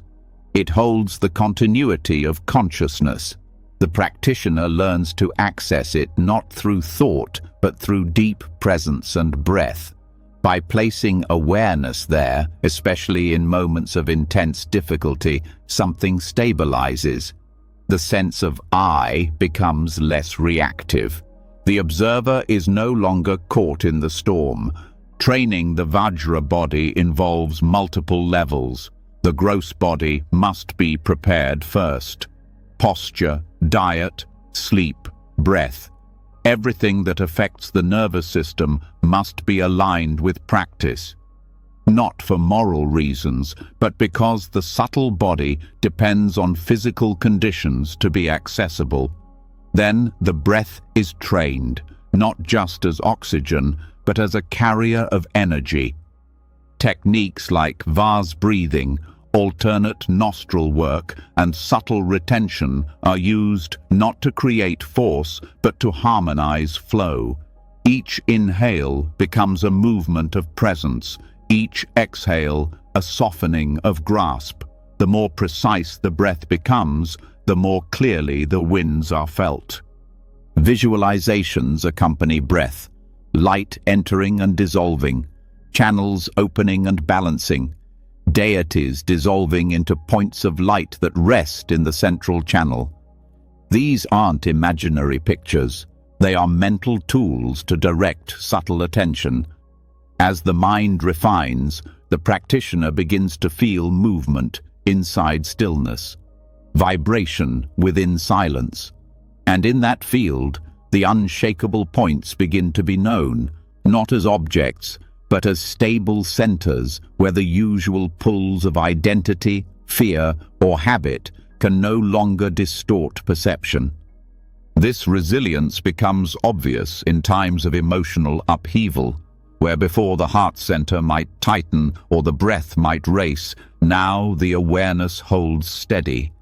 The practitioner feels the wave rise and watches it move through the channels carried by wind and leave the space clear again.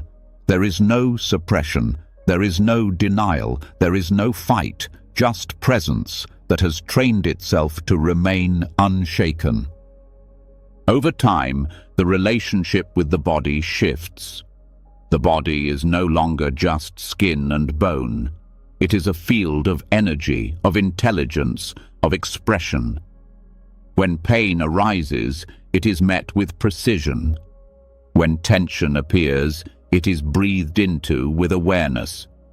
The subtle body becomes an ally, a support. The practitioner no longer relies on thought to orient themselves. The inner map becomes a source of navigation. This is not superstition. It's precision born of practice. The Vajra body also holds keys to death and transformation. At the time of dying, when the elements of the physical body begin to dissolve, the winds in the channels shift dramatically. If the practitioner has trained with awareness of these flows, they can guide attention into the central channel and rest in the indestructible drop at the heart. This is not escape. It is deep entry. Rather than being thrown into unconsciousness, the awareness remains present, stable, aware of the dissolving of form. This is why the Vajra body is not just for resilience in daily life. It is a map for death and for what remains beyond death. But the training is not only for the end, it is also for how you meet daily life. When you speak, is your breath aligned? Are the winds steady?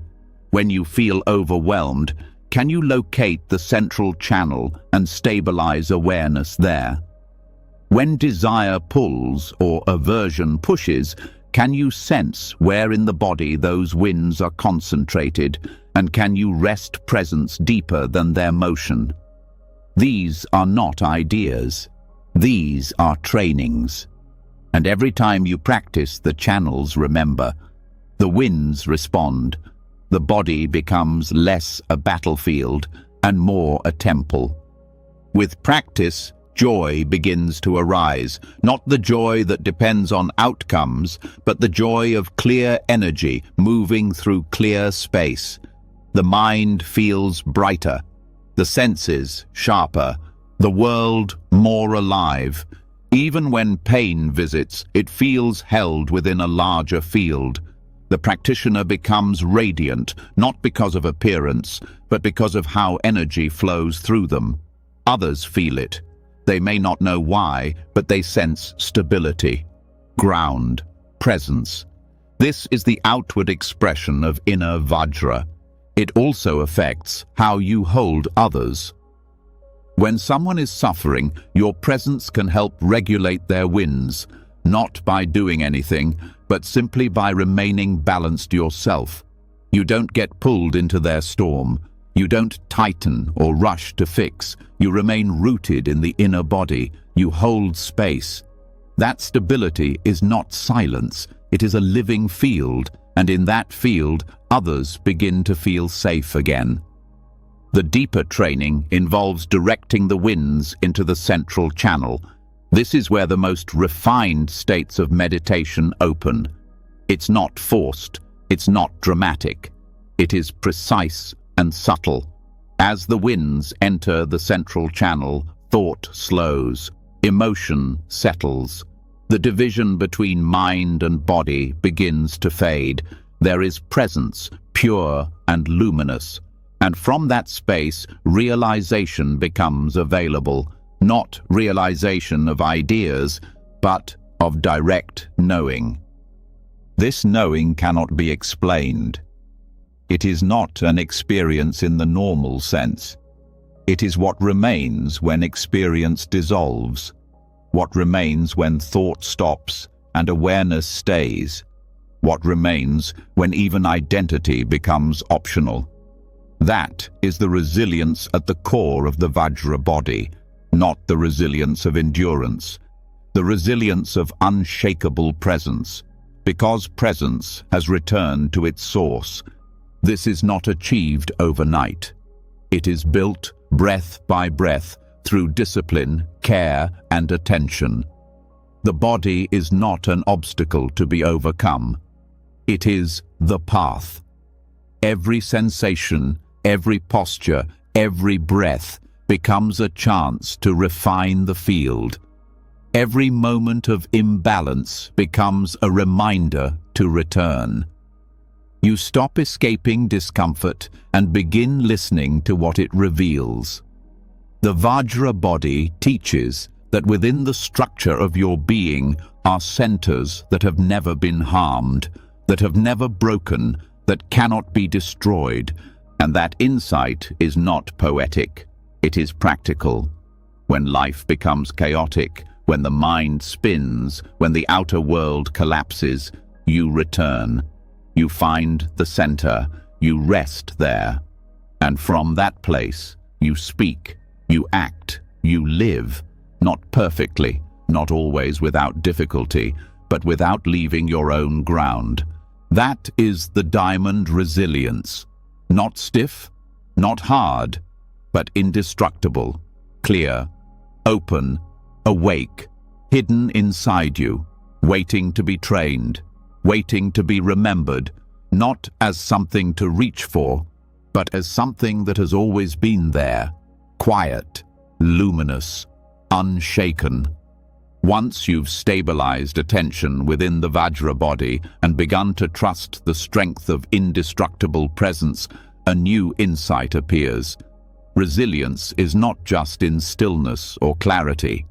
It also lives in tension, in the space between forces, in contradictions that refuse to cancel each other out. You begin to see that what once seemed like conflict might be the exact place where transformation happens, not in resolving opposites, but in allowing them to coexist. In Tantric tradition, this wisdom is encoded in one of its most misunderstood symbols, the embrace of opposites, depicted as yab-yum, not as erotic metaphor, but as a map of integration. A truth about how awakening is not the victory of one side over another, but the union of both. Wrath and calm, movement and stillness, radiance and void, male and female, all held, not split. Yab-yum iconography shows a male deity in union with his female consort.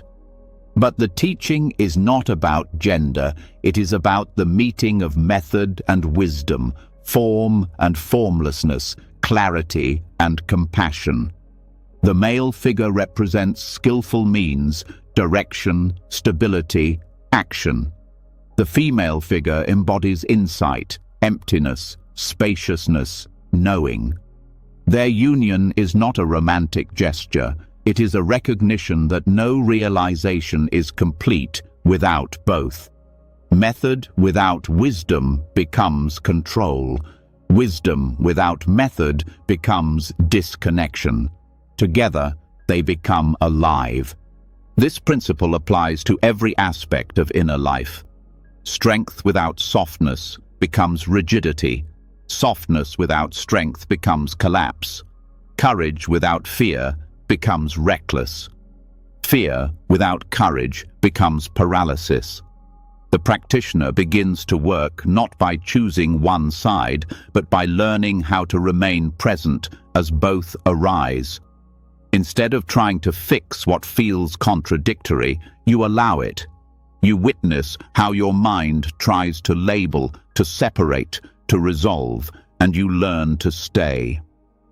Resilience, in this view, is not about eliminating tension.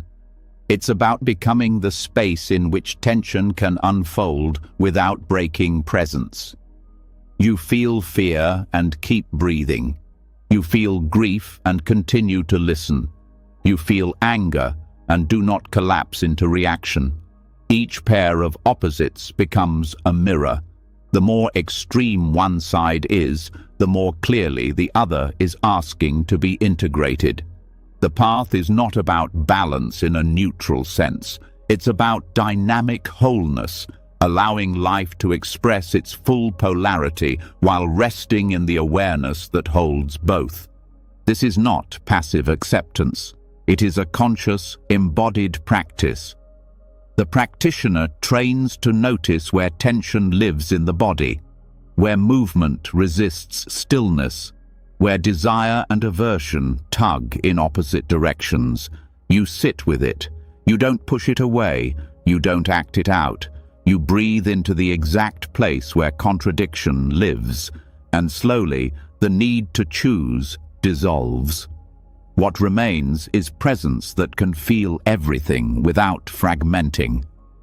In real life, this is the ability to remain kind while setting boundaries, to feel sadness and gratitude in the same breath, to act with strength while feeling uncertain, to experience desire without shame, to hold spiritual vision while staying rooted in everyday responsibility. Each of these is a kind of union where opposites do not weaken each other, but refine each other. Tantra teaches that the world itself is not divided. Division is how the mind interprets. The true nature of experience is unity expressed as multiplicity. Every form carries emptiness. Every moment contains its opposite. Light emerges from darkness, and darkness carries the potential for light. The symbol of the embracing deities is a reminder to stop seeking purity as separation. Purity, in this view, is the full inclusion of complexity without resistance. This insight changes how you see difficulty. Pain is no longer an obstacle. It's part of the doorway. Suffering becomes a signal that something has been split within. The return is not away from pain, but into the heart of it, bringing the missing part back into view. When you feel envy, the practice is not to reject it, but to find the wisdom hidden in it. When you feel rage, the invitation is not to suppress, but to discover what clarity it points toward. Every reactive state contains a seed of insight, and every insight becomes grounded when expressed in real life. This is why so many tantric practices involve fierce deities. They represent not danger, but integration. They show what happens when clarity includes the shadow, when wisdom wears the face of what once felt unbearable. You don't overcome the dark. You walk into it with a light that doesn't judge, and in that embrace, something that once felt divided becomes whole. This union also teaches a different kind of power, not the power of dominance or denial, but of deep coherence. When your mind, body, emotion, and intention are no longer fighting each other, your presence becomes aligned. You act not from split motivation, but from inner unity. Others feel it. The world responds to it. You are no longer hiding parts of yourself to be acceptable. You are no longer fighting parts of yourself to feel spiritual. You bring your full being into every situation, and that fullness brings depth, not chaos. Yab Yum is not a fixed state, it is a living rhythm. There are moments when action leads and insight follows. There are moments when you dissolve into spaciousness and let everything be. The practice is in knowing when to move, when to still, when to speak, when to remain silent. You listen to what each moment asks and respond not from preference, but from presence. In the beginning, this can feel destabilizing because it requires letting go of fixed identity. You are no longer just the strong one, or the peaceful one, or the wise one.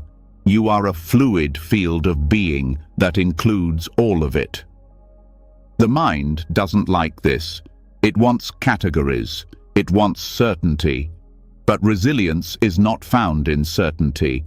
It is found in adaptability, in the ability to respond without losing center, in the willingness to remain whole while everything moves.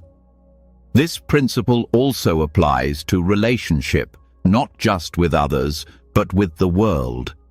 The union of opposites is not only inside, it extends into how you hold the sacred and the mundane, the personal and the collective, the immediate and the eternal. You stop needing to escape the world to feel spiritual. You stop needing to perform spirituality to feel connected. You live more freely, more honestly, less divided. There is a tantric view that says the body itself is the temple and the senses are the altar, not because they lead to indulgence, but because they are gates to awareness. The challenge is not to reject the senses. The challenge is to remain awake while experiencing them, to see the sacred in the sensory, to rest in emptiness while touching form. This is the union, where you feel deeply and remain undisturbed, where you experience fully and remain free. The practitioner of this path doesn't seek to become more perfect. They seek to become more complete. That means turning toward everything within that's been rejected, not to fix it, but to bring it home. Shame dissolves when met with clarity. Fear softens when met with care. Grief transforms when met with presence. And joy expands when it no longer needs to be defended. This completeness allows for a new kind of creativity, because when you stop fighting your inner opposites, your energy stops being consumed by conflict. It begins to express itself as clarity, as insight, as action that serves something larger than your own survival. The world no longer feels threatening. It feels alive with potential, because you're no longer filtering it through the lens of what must be avoided. You are able to meet whatever comes, not with fantasy, not with resistance, but with an open heart and a steady spine. That is the tantric embrace, not comfort, not softness, full presence with everything as it is. The strength that rises from it is not fragile. It is not dependent on ideal conditions. It lives in the tension, in the paradox, in the center of opposites. And it reveals that what looked like contradiction was always invitation, an opening into something deeper than peace. Wholeness. A wholeness that does not require you to be one thing, but allows you to be all of it. Real, awake, undivided. So now you've walked the path, one step at a time, through the teachings most people never hear in their entire lives. Not surface-level advice, not spiritual cliches, but the real work, the deep wisdom that transforms you from the inside out. You've touched the 10 stages of a bodhisattva's mind. You've looked into the wheel of time and seen that even despair has rhythm. You've dissolved self through deity practice, faced death in the bardo, listened to the sound that has no beginning, and discovered that strength isn't always about holding on, but sometimes about letting everything fall away. This wasn't just information, it was transmission. These teachings are now part of you, and as you fall asleep tonight, know this: you are no longer the same. You are carrying seeds of unshakable clarity, the kind that wakes up with you tomorrow, the kind that doesn't flinch, even when life does. And now it's your turn to share. Leave a comment below and write, "I choose resilience." Let us know what moment in this journey struck your heart the most. Your insight might be the light someone else needs to hear. If this resonated with you, if even one sentence helped you breathe a little deeper, subscribe to the channel. There is so much more to unfold, and when you subscribe, hit the bell so the next time you need clarity, it finds you. Now, rest easy. The teachings are alive in you. See you in the next one.